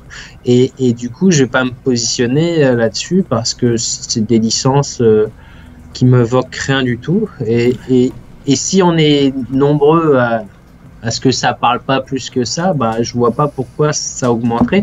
Dans la masse, tu vois, quand tu peux aller chercher du Dark Vador, quand tu peux aller chercher du Spider-Man, quand tu peux acheter des comics de fou, tu peux acheter des véhicules interactifs, bah, est-ce que, je sais pas, la petite licorne, 3e saison, verte et rose, peut-être pour les petites filles et tout, mais c'est pas elles qui sont sur la plateforme, tu vois. Ouais. Mais en plus, ça m'amène une question. Je te permets de te couper en plus. Ça m'amène une question. C'est que bon, les licornes puis les unicornos, je suis d'accord, mais tu m'as parlé du Master Collector Program. Ouais, mais les unicornos puis les mermicornos puis le Electra puis Toby, c'est les meilleurs sets quasiment pour le Master Collector Program. Qu'est-ce que t'en penses du MCP? Là, on n'a même pas la finalité de ce que ça va être. Plus de MCP, je vous ai même garoché. Puis, une autre parenthèse avec ça, c'est que dernièrement, moi, j'avais dit, les rares pis les ultra rares, là, sont fucking pas chers, pis c'est fucking bon pour le MCP. Puis tu m'avais même dit, Chris, c'est ben trop vrai. Genre, c'est vraiment bon. Puis là, j'étais comme, il va-tu se mettre à investir? T'as-tu cash in depuis? Tu penses quoi de ça? T'as-tu fait comme, ah oui, moi, j'achète plein de rares ou j'en ai vu à 2$? Bah alors, moi je trouve, le MCP c'est vraiment un truc intéressant et je pense que ça va modifier les attitudes sur l'app. Après moi je vais chercher que des trucs qui me parlent, mais je peux pas tout avoir, donc je mets en perspective ces choses-là, je regarde un petit peu, mais un tout petit peu dans la grille d'analyse, j'ai un peu le MCP en tête, mais pas plus que ça. Après, je vais pas me faire un full set Electra parce que c'est le set le moins cher qui rapporte le plus. En gros, il faut faire des stratégies toujours avec des scénarios. Moi, ma stratégie, c'est pas le MCP. C'est pas mais j'y pense. Je suis content d'accumuler des points MCP en me disant tiens, à un moment, par exemple, quand ils vont faire enfin les tirages au sort pour les drops à la place de la rapidité. Moi, j'ai des machines de merde, j'ai connexions de merde, j'ai jamais des gros drops. Ça commence un peu être agaçant parce que tu sais que tu joues pas dans la même cour que certains, notamment ceux qui sont en Amérique du Nord ou ceux qui sont mieux équipés. Ouais, en théorie, etc. ça a l'air que je suis supposé être plus rapide que vous ici en Amérique du Nord. Ouais, je suis plus proche de genre quelques centaines de kilomètres. Là. Mais bon, peu importe, au moins le tirage au sort, c'est bien. Et du coup, dans l'MCP, tu avais quand même le système où avec tes points, moi j'appelle ça découpe-fil, mais tu vois, tu changes de catégorie, tu as plus de chances de gagner le drop et tout. Ouais. Et moi, je me suis toujours dit, bah, imagine, c'est mis en place et c'est Pokémon qui sort. Et toi, tu es full MCP. Ouais. Mais moi, je mets tout, tu vois. Je mets tout et j'augmente au lieu d'être à... Ouais. Puis t'as la première apparition de Charizard, ouais. Donc, tu vois, je me dis, mais ça se trouve, ça sera pas tout de suite, j'en sais rien. Mais... Donc, moi, le MCP, je vois plein de perspectives et je me dis qu'ils en parlent, c'est pour en faire quelque chose. Ils attendent, ça vient jamais. C'est pour en faire quelque chose de bien, tu vois. Moi, je pense, on a quand même une discussion vraiment face à face avec David Yu. Elle n'a pas duré très longtemps. Donc, Benjamin a fait une interview, j'étais à côté de lui et tout. On a quand même discuté. Et même quand tu le vois et tout, tu vois quand même quelqu'un de calme, de posé et qui a une vision. Il sait où il veut aller, il n'a pas envie de mettre la charrue avant les bœufs. Donc, ils en parlent, ils ont une idée. Et à mon avis, cette idée, elle est peut-être encore en réflexion ou elle est juste pas prête techniquement ou j'en sais rien. Mais je me dis que c'est pour en faire quelque chose de mieux c'est pour l'améliorer, c'est pas pour dégrader le truc ou quoi que ce soit. Donc, les gens qui collectionnent, qui collectent des points MCP, à mon avis, il y aura une récompense à la fin, soit pour moi, vraiment en termes d'utilisation, donc des avantages, etc., soit sur les drops. Moi, je vois beaucoup d'avantages sur les drops, mais ça peut être autre chose. Et voilà, comme... Donc, j'ai pas une stratégie MCP. Il y en a qui ont que ça, c'est-à-dire ils maximisent et ils se disent, quand ça va arriver, alors moi, je vais faire la razzia. Moi, je sais pas ce qui va arriver, donc j'y pense, mais je collectionne des choses très précises. Ça, c'est... Ouais. Sinon, là, je nous sors-tu de Vivi un petit peu. Max, là, y a-tu d'autres choses comme passion dans la vie ou il travaille dans quoi? Moi, c'est correct, là, Max. Ton avis, Vivi, c'est pas qu'il m'intéresse pas, mais on va en apprendre encore dans le temps, puis on va se gâter juste en écoutant ta vidéo. Je suis pas inquiet, on va l'apprendre. Mais tu sais, c'est comme Benjamin là, de Ben NFT, j'étais comme, de quoi tu fais du skate, toi? T'as pas dit ça à personne, c'est fucking nice. Dans ton cas, y a-tu quelque chose qu'il faut qu'on sache qu'on sait pas? Eh bien, moi, en plus, je viens de le recevoir. Donc, je suis venu pour lui sur... T'es venu pour... c'est qui ça? C'est pas Batman, ça? C'est Batman, c'est Batman. Ok, c'est Batman, ok. Je l'ai reçu aujourd'hui. C'est une version collector pour le Batman Day. C'est pas un truc de fou, mais j'étais content. Bon, bref, voilà. Mais c'est une BD ou c'est juste un... C'est une BD. Attends, je vais aussi. Ouais, non. C'est une BD. En vrai, c'est une histoire qui est sortie, mais en version collector, je l'ai en noir et blanc. C'est un petit délire. Attends, je vais là mettre tout doucement. Oui, rouvre-la pas trop, là, je comprends. Oh, fucking nice. Ouais, tu penses-tu la garder dans un abri peut-être scellé, façon de parler, plexiglas? Non, moi, je l'ai lis surtout cela, c'est version française. Bon, ça, c'est une version collector, mais s'il n'y a pas de... Il y a moins d'enjeux. Il y a d'autres choses pour lesquelles je suis très, très précautionneux. Je connais bien le délire de la collection. Allez, dis-nous, qu'est-ce que tu gardes protégé? J'ai reçu un truc. Vous avez de la chance, là, je vous montre des trucs. Allez, montre-nous. Je vais les recevoir. Ouais, c'est ça qu'on veut savoir. J'ai mon pack, là.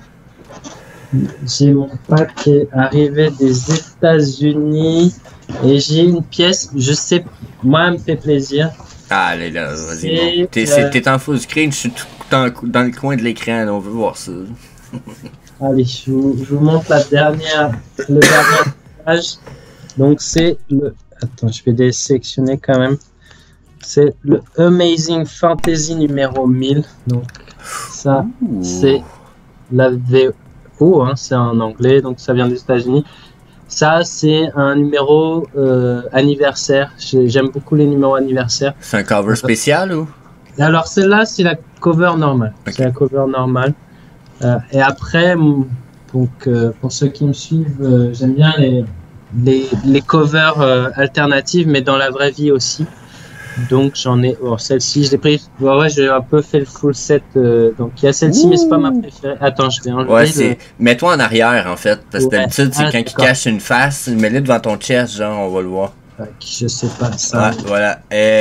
Oh, nice, il y a le casque, le masque à mi-visage.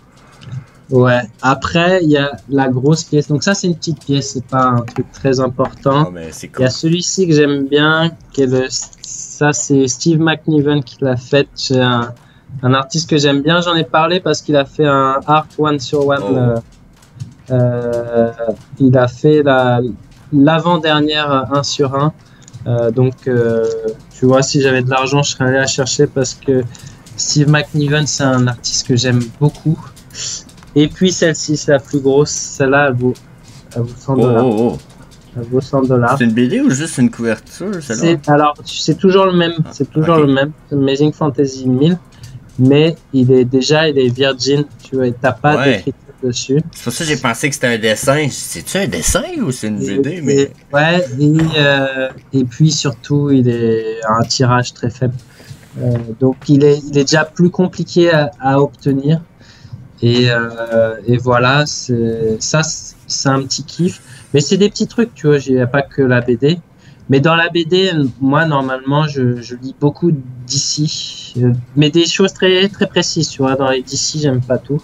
Je suis pas un fan de Superman, par exemple. Ouh là, méchante. Mais non, j'aime pas spécialement Moi non Superman. plus. Mais Oh, ça sera pas long, j'ai quelqu'un à la porte, je pense que c'est... j'en ai profité pour aller chercher des trucs, du coup. Ah, parfait. Je peux vous régaler. Bah, Moi, c'est la livraison quand quelqu'un cogne à la porte ou je jette une boîte devant la porte, là, ça jappe. Ok. du coup, bah, on coupera, mais... Ouais, je Ouais, pense je qu'il faut sais que montage. j'étais pas un très grand fan de Superman. Moi, je suis vraiment très dans l'univers Batman, donc on appelle ça le Batverse.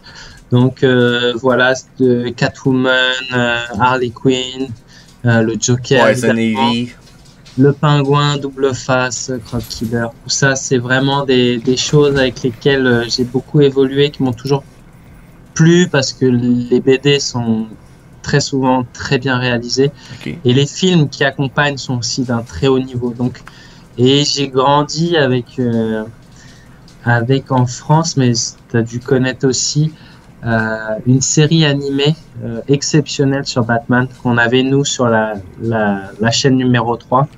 FR3 à l'époque, je crois. Bon, bref, peu importe. Et du coup, moi, j'avais ça, je sais plus, c'était le dimanche matin ou quoi, et c'était, bon, voilà, Batman, c'est un truc très important dans ce monde un petit peu. Mais il n'y a pas que ça, il n'y a pas que ça. Et juste pour finir avec les comics, je les ai sortis. Moi, quand j'étais tout petit, j'avais ces trucs-là, donc je les ai gardés. C'est ce qu'on appelle Strange. Moi, je disais Strange quand j'étais petit. Et c'est voilà, c'était les trucs que j'avais. On les achetait sur les brocantes. Ok. Ils sont plus vieux que moi, hein, les trucs. Hein. Ils sont.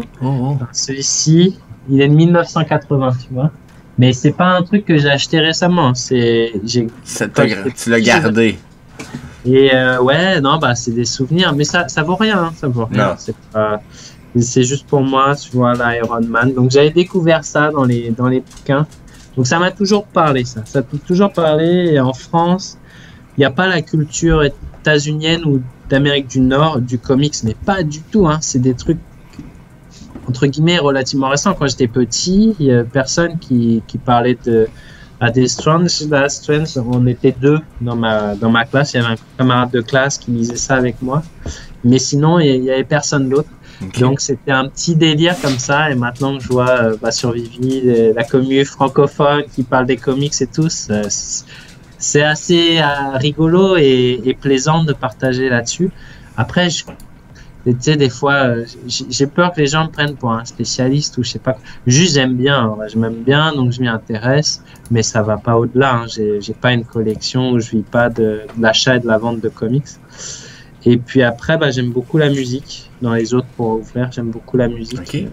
Okay. Donc, américaine, francophone? Un peu tout. Après, du coup, je disais que je connaissais le monde de la collection parce que surtout mon grand frère, lui, est un collectionneur de vinyle Ok. de musique. Ok, fait qu'il y a des affaires style du Ramon, puis tous les vieux vinyles, là, toutes les vieilles affaires. Voilà. Et du coup, et puis voilà, j'ai appris à connaître et puis à apprécier parce que pareil, dans le stockage, il y a des choses quand tu commences, c'est à fond dans un truc. Toi, tu l'as connu avec les cartes Magic, certainement, mais tu vois, quand tu commences à t'intéresser à rentrer dans un univers comme ça, et puis tu as les gens qui parlent ton langage, personne comprend ce que tu racontes, et puis quand tu rencontres quelqu'un qui parle comme toi, c'est intéressant. Et bref, dans le vinyle, il y a aussi ça. Et donc, ouais, la musique, très important. Et puis, autre chose qu'on aime bien, qu'on a partagé avec Benjamin et puis Janice, c'est tout ce qui est lié au sport de combat. Aux arts martiaux, etc. Donc on a un petit truc en commun là-dessus, voilà, pour ouvrir. Donc faut pas nous embêter. Non, non, je rigole. Non, mais vous en faites sportivement ou il a un petit niveau. Là, j'ai cru comprendre qu'il était instructeur. Janice, il a un très bon niveau. Et moi, bien plus modeste, mais c'est des choses que j'aime bien. Voilà. Ah, c'est drôle que tu dises ça parce que toutes les personnes avec qui je me suis tenu quasiment dans ma vie étaient soit reliées ou proches de ça. J'ai un ami qui est dans un des jeux de PlayStation, là, genre de MMA, là, tu sais, c'est un combattant professionnel. Puis c'est drôle parce que moi j'ai tout le temps été, si un jour on se voit, tu vas voir, moi je mesure 5 pieds 5 et quelques poils, puis je suis gros comme un chicot. J'en fais 120, 130 livres, là, puis je suis tout petit, gros comme ça, bâti sur un frame de chat, mais j'étais tout le temps le premier à les écœurer solides, puis genre à dire, c'est quoi, tu vas me frapper? Attrape-moi si tu peux. Puis là, ben, fuck you. Fait que ça a toujours... puis finalement, j'ai réussi à gagner leur respect, fait que avec le temps, puis ça a toujours été drôle parce que moi, je disais des conneries, puis là, ben, t'avais les armoires à glace qui venaient m'en crisser une, puis t'avais mes amis qui arrivaient en arrière, style, ouais, mais nous autres, on sait se battre. Puis là, tout le monde s'en allait parce qu'ils savaient qu'eux autres, c'était la gang. Nous autres, c'est une team de combat qu'on a à Drummondville, team Bergeron. Fait que là, tout le monde était comme, oh, c'est la team Bergeron, tu touches pas à ça. Fait que moi, j'étais le petit baveux qui sait pas se battre. Puis t'avais la team en arrière de moi qui faisait les fanfarons parce que les autres, ils savaient, t'sais. Tu me dis ça, ça me fait rire. Je me suis toujours tenu avec des personnes qui savaient se battre, mais moi, moi, faut que j'aille un couteau pour savoir me défendre parce que sinon, là, ça fait dur. Donc, ouais, et toi, qu'est-ce que tu collectionnes ou c'est quoi tes passions en dehors de la crypto et des cartes Magic, du coup, on sait cartes Magic. Ouais, Allez, un truc qui nous surprend là. Un truc qui vous surprend, je pense pas qu'il y a les animaux, du coup, c'est ça, hein, ouais, j'étais éducateur canin, donc j'ai découvert jeune que j'aimais beaucoup les animaux. Même qu'étant jeune, j'ai pensé que jusqu'à un certain point, j'aimais peut-être plus les animaux que les êtres humains de façon générale, tu sais. Ce qui finalement est pas vrai, là, j'aime beaucoup les êtres humains. Mais à un tel point que j'ai une très grande facilité avec les animaux. Je vais rentrer à quelque part, puis généralement, ça prend quelques secondes, puis je prends l'animal, puis je pourrais le prendre dans mes bras, puis le virer de bord, puis c'est inné, je fais pas exprès, tu sais, puis je suis pas quelqu'un non plus qui est super câlin, puis à me pitcher ses chiens, oh, let's go, je vais te faire un câlin, je t'aime. Non, au contraire, je suis très stoïque, très, tu sais, mais je réussis quand même à avoir beaucoup de facilité, fait que c'est tombé de fil en aiguille, mon domaine d'éducateur canin, mais sinon, qu'est-ce qui me passionne? Quelque chose qui te surprend, oh my god. Ah, en fait, j'en ai une. J'aime les... là, je vais pas étirer trop la sauce, mais j'aime écouter et entendre les théories du complot, les mystères irrésolus, pas du style de meurtre, mais de style de pyramide, de nouvelles découvertes archéologiques, mystères d'ADN qu'on va retrouver chez certains. Okay. Oh my god. En France, on a une chaîne pour toi, ça s'appelle RMC Découverte. Ouais. Il y a plein de trucs comme ça. Ben, je la connais un peu, puis souvent je retrouve des vidéos un peu partout sur Internet. Donc, ouais, c'est mon genre, ça. C'est mon genre. Quand je veux relaxer, là, je lâche Vivi et Komi, etc., puis je m'en vais dans mon lit avant de me coucher le soir, là, c'est ça que j'écoute. Là. Je m'endors sur un gars qui me raconte des histoires de pyramides en anglais, ou non, dernièrement, ce que j'aime entendre, c'est des personnes qui vont raconter des histoires de d'autres personnes qui vont avoir vécu des rencontres avec des cryptides, style un Bigfoot ou un monstre du Loch Ness ou des histoires de sous-marins un peu weirdos. Ce que tu dis, Chris, le requin, s'il est passé sur le radar, il y a vraiment ce grosseur-là, il était aussi gros que le sous-marin. C'est weird, pas se poser. Tu sais, des histoires de même, là, je m'endors là-dessus. Ouais, ça. Je sais pas si toi ça t'intéresse aussi. En tant que divertissement, après, c'est pas des contenus que je vais aller chercher particulièrement. Je m'endors là-dessus. Ouais. Ça me faisait penser. J'aime bien les nanars. Tu vois, ça se dit, les nanars, les séries Z ou les séries B. Je sais pas ce que c'est pour toi, nana. C'est des films très mauvais, avec des scénarios.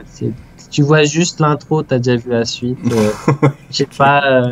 Il y a des films comme ça qui font beaucoup rire, genre Sharknado par exemple. Ah oui, non, ça c'était pitoyable. Genre, moi je peux triper là-dessus. Ma femme comprend pas, mais ça me fait trop rire. Je sais pas, il y avait Zombiever par exemple qui me faisait beaucoup rire. Ben, t'as-tu vu, j'ai pas aimé Sharknado, mais si tu me dis, t'as-tu aimé le film de Meg, j'ai trouvé que c'était pas mauvais.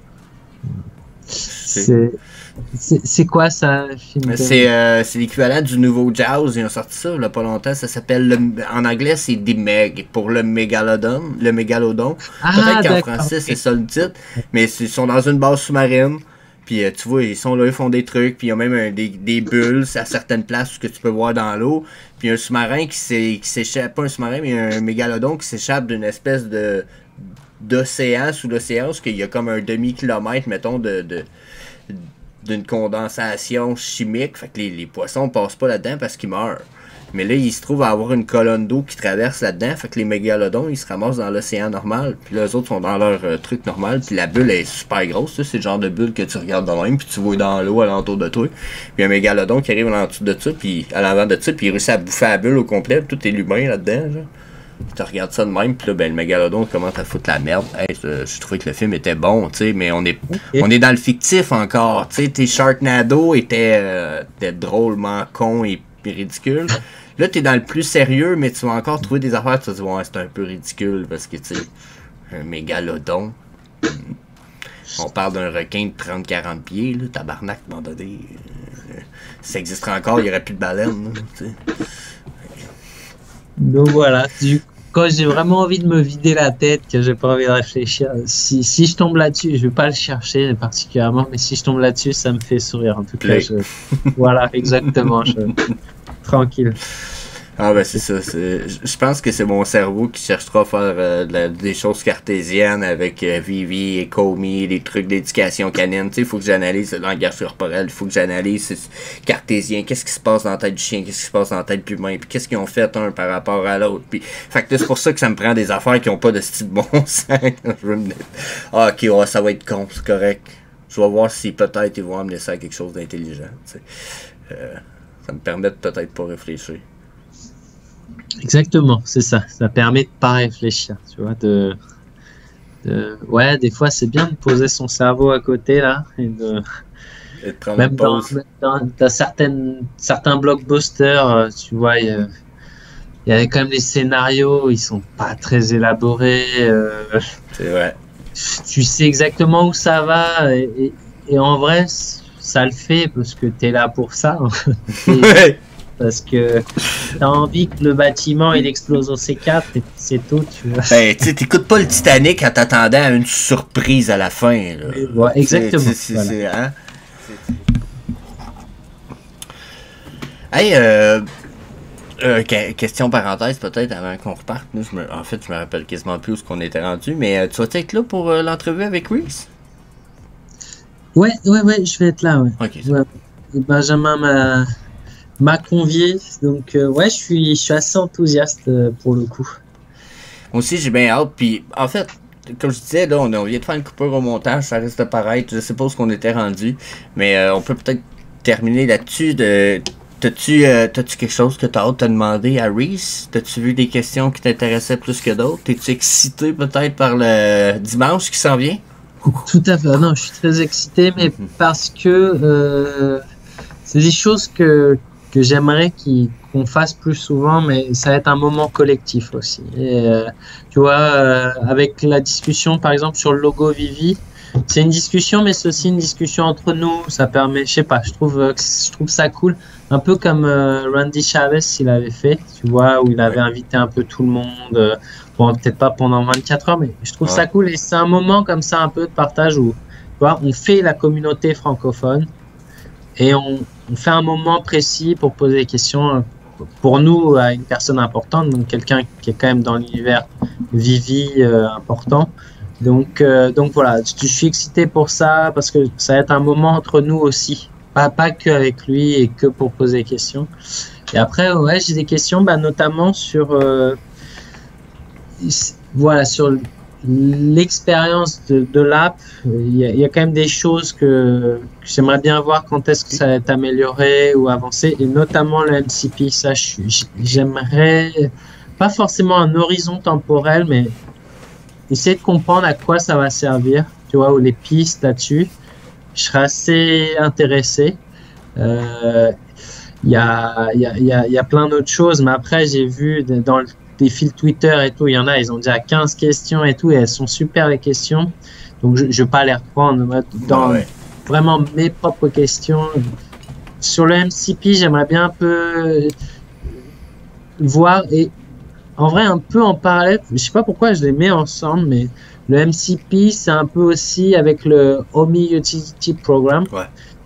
Tu vois, c'est deux détails, c'est pas des détails, mais c'est vraiment des points techniques qui nécessitent vraiment du développement. On le sent parce que ça sort pas. Ça nécessite, soit eux, ils savent pas exactement comment emmener le truc vraiment à un autre niveau. Ils se disent, OK, notre idée d'origine, elle est pas fameuse en vrai, et on va essayer d'améliorer le truc. Soit c'est ça, soit vraiment techniquement c'est difficile à mettre en place.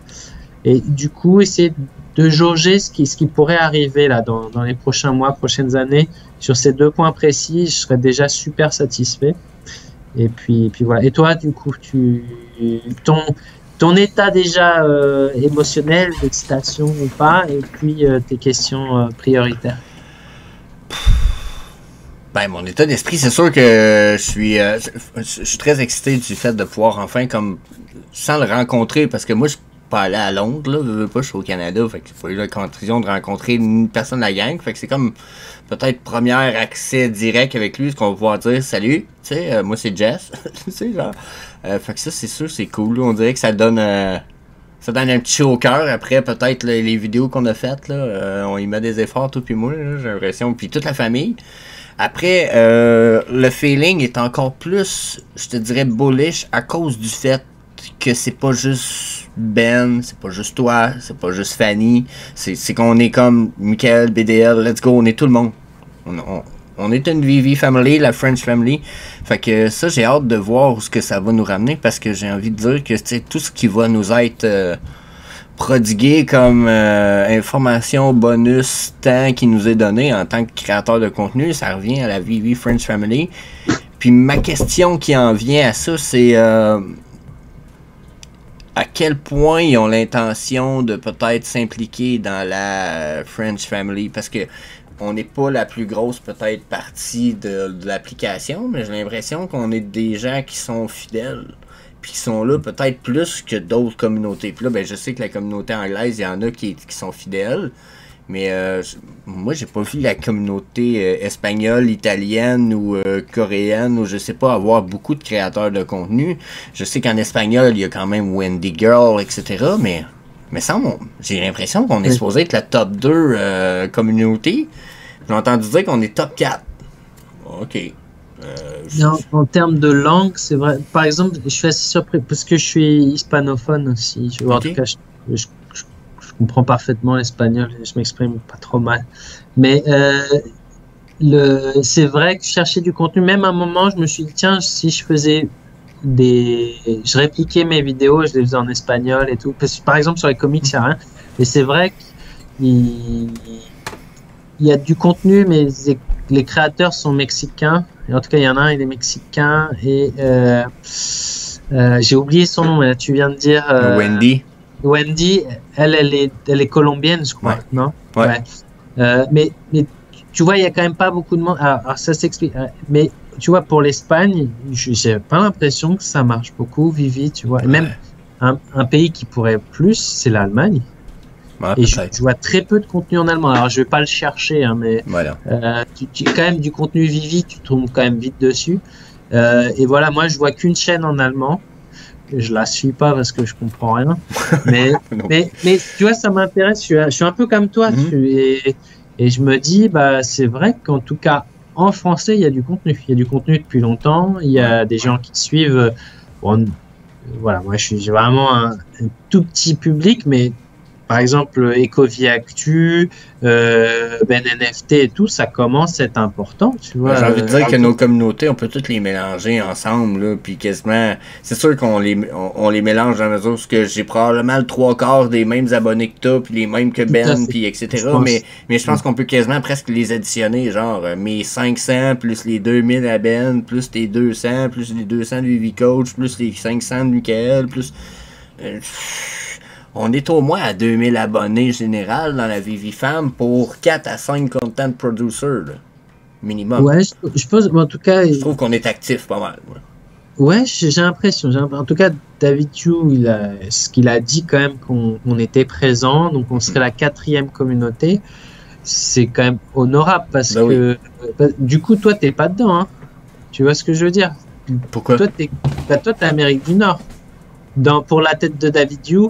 Ah, je suis peut-être pas dans cette communauté-là, tu penses? Eh oui, à mon avis. Donc, il prend pas francophone. À mon avis, il nous a parlé des Français, hein, je pense. Donc, je pense quand même la communauté francophone, elle est un peu plus importante que ça, notamment avec le Canada, la Suisse, la Belgique. Je sais pas s'il avait tout ça en tête, mais je pense que ce groupe-là, je pense le groupe linguistique, parce que pour le coup, pour le contenu, tu vois, moi, je t'ai suivi quand même assez tôt pour le coup parce que voilà, c'est du contenu en français. Ouais. En plus, moi, l'accent québécois il me fait trop marrer, donc des mots et tout, tu vois, je trouve ça divers. Tu vois, il y a une forme d'exotisme qui me plaît, donc voilà. Mais en termes francophones, je pense qu'on est quand même assez important. Je pense qu'on est quand même assez important. Et je pense que quand David Yu il disait la 4e communauté, je pense qu'il parle vraiment de la France, des Français. Je pense, mais peut-être que je me trompe. Mais je pense que tu as raison, parce que moi, je pense pas que je m'inclus pas dans les... je m'inclus pas dans les Québécois, dans la mesure où je pense pas... Au Québec, on n'a pas une communauté Vivi vraiment grosse, hein? C'est 300-400 personnes? D'accord. Ça, c'est toi qui sais jauger. Peut-être plus, un petit peu, mais 1000, 2000, gros max. Je sais pas si tu comprends. On est vraiment pas des milliers. J'ai l'impression que ça va venir, mais en retard. On est en retard au Québec par rapport à la France là-dessus. J'ai l'impression qu'on est en arrière de beaucoup. Donc, j'avoue que peut-être à cause de ça, je suis pas compté comme la communauté française. Je suis peut-être compté comme étant nord-américain, genre. Puis là, je sais pas. Peut-être que là, je rentre dans la top 2, top 3, parce que peut-être que le Nord-Amérique... Ah, je pense que le marché... plus de marché, peut-être. Ouais. Mais, je sais pas, par exemple, au Canada, vous avez des shops de comics, par exemple? Ça existe? On a des shops dans lesquels il y a des comics, mais des shops juste de comics, non. Ok. Bon, alors c'est comment... Parce que nous, on n'a pas cette culture. Je veux dire, il y a des shops de comics, mais dans les très grosses villes, Lyon, Paris, etc., mais... Tu vois, pas comme aux États-Unis où franchement, tu vois, je sais pas, tu regardes The Simpsons, t'as un personnage, il est là pour vendre des comics. Tu regardes dans n'importe quelle série, tu trouves ce type de boutique. Nous, c'est quand même pas quelque chose. Donc, je me disais, tiens, peut-être au niveau du Canada, c'est quand même culturellement beaucoup plus proche des États-Unis. Et pour l'instant, la grande majorité des NFT qui sont produits sont quand même pour un public nord-américain, je trouve, mais c'est... Donc voilà, et en termes de marché, en tout cas, moi, c'était mon entreprise, tu vois, je ciblerais le Canada quand même de façon différente. Mais le Canada français et le Canada anglais, c'est deux choses, de toute façon. Tu sais, nous, entre le Québec et l'Ontario, il y a un border, là, c'est pas la même chose. tu traverses d'un bord à l'autre, c'est pas le même monde. Puis tu sais, moi je regarde mes abonnés, là, c'est 78% français européens, là. Pas français canadien, 78% français européens. Donc au Québec, j'ai pas beaucoup d'abonnés présentement, dans la mesure que sur 500, 78, ça veut dire que j'en ai quoi, 150 peut-être québécois? Ça veut dire que t'as même pas, non, parce que t'as 20%, t'as 22%. Tu me dis t'as 500? 502 depuis ce matin. 502, tu fais... Non, ouais, ça fait moins, Ouais, je peux le calculer. T'as 100. T'as 100. Ouais, c'est ça, ça me fait 100 abonnés québécois à peu près. Tu sais, fait que c'est pas beaucoup, là. Moi, je pense que le Québec s'en vient tranquillement. Puis j'en ai un ou deux là-dedans qui m'ont dit je suis pas abonné à ta chaîne parce que j'ai mis Vivi de côté jusqu'à l'année prochaine. Je sais pas si tu comprends. Donc j'ai l'impression qu'il y en a beaucoup qui, au Québec, on est plus crypto pour l'instant qu'on est NFT. Puis j'ai envie de dire que c'est normal, on est en retard au Québec. Tout ce qui est technologie, jeunes, même les vieux, ou même ceux dans ma catégorie d'âge à moi. Moi, ça va faire 3 ans, je parle de NFT puis de crypto, 3-4 ans dans ma famille alentour de moi, puis ça fait rien que 6 mois que les gens me disent « Ok, mais ça marche comment cette histoire-là déjà? Tu me disais, peux-tu m'aider à me montrer tel truc? Je veux juste comprendre c'est quoi un NFT, tu sais. » Là, ils comprennent c'est quoi un NFT. Ah, ok, cool. Puis là, ça reste de même. Je sais pas si tu comprends, mais j'avais pas ça. Là, j'ai été 3 ans là que... même ma blonde était sur le divan là-bas, puis j'avais beau avoir des NFT, n'importe quoi à l'écran à longueur de journée. Jamais tu l'entendais m'en parler. Là, 3 semaines, à un moment donné, elle était assise, elle me regarde. Elle dit, c'est-tu un NFT de Disney, ça?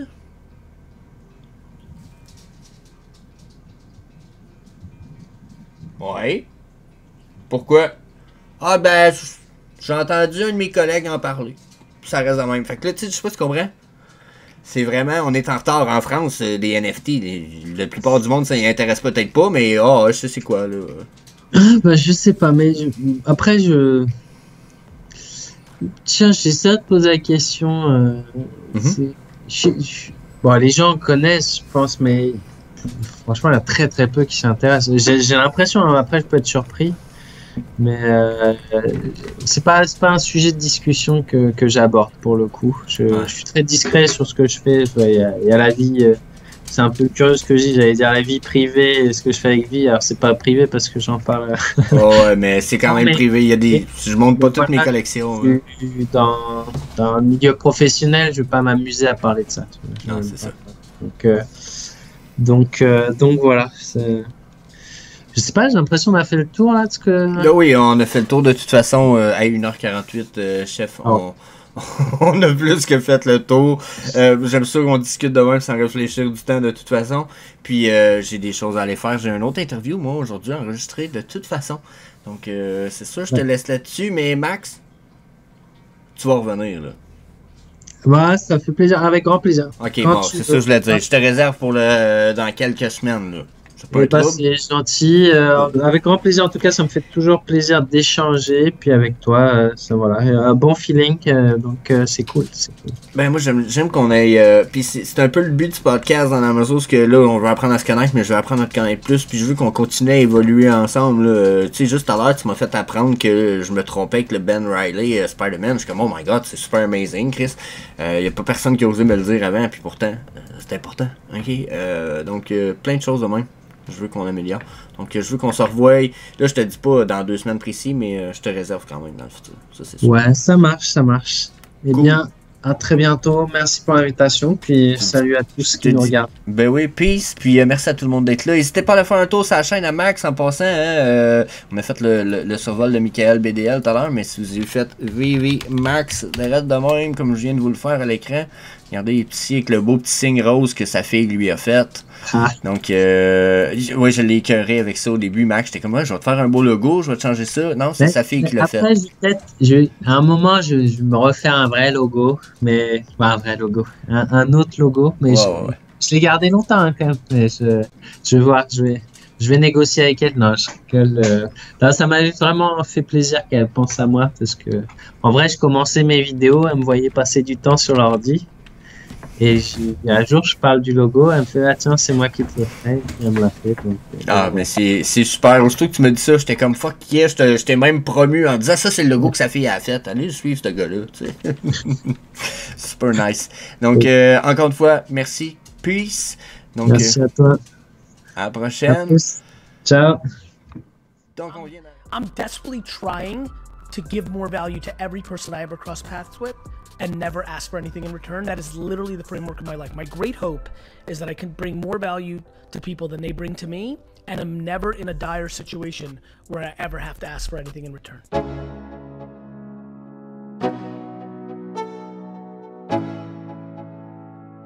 Let's go. Yo, I'm like an addict, do I gotta have it. I ain't even playing, got a really bad habit. If it moves, gotta grab it, fuse like a magnet. Lose, won't have it till I'm doomed in a casket. I ain't playing, got a weird mind. If you work 8 hours, I'ma work 9. If the shit tastes sour, you should taste mine. I'ma stay in power for a long time.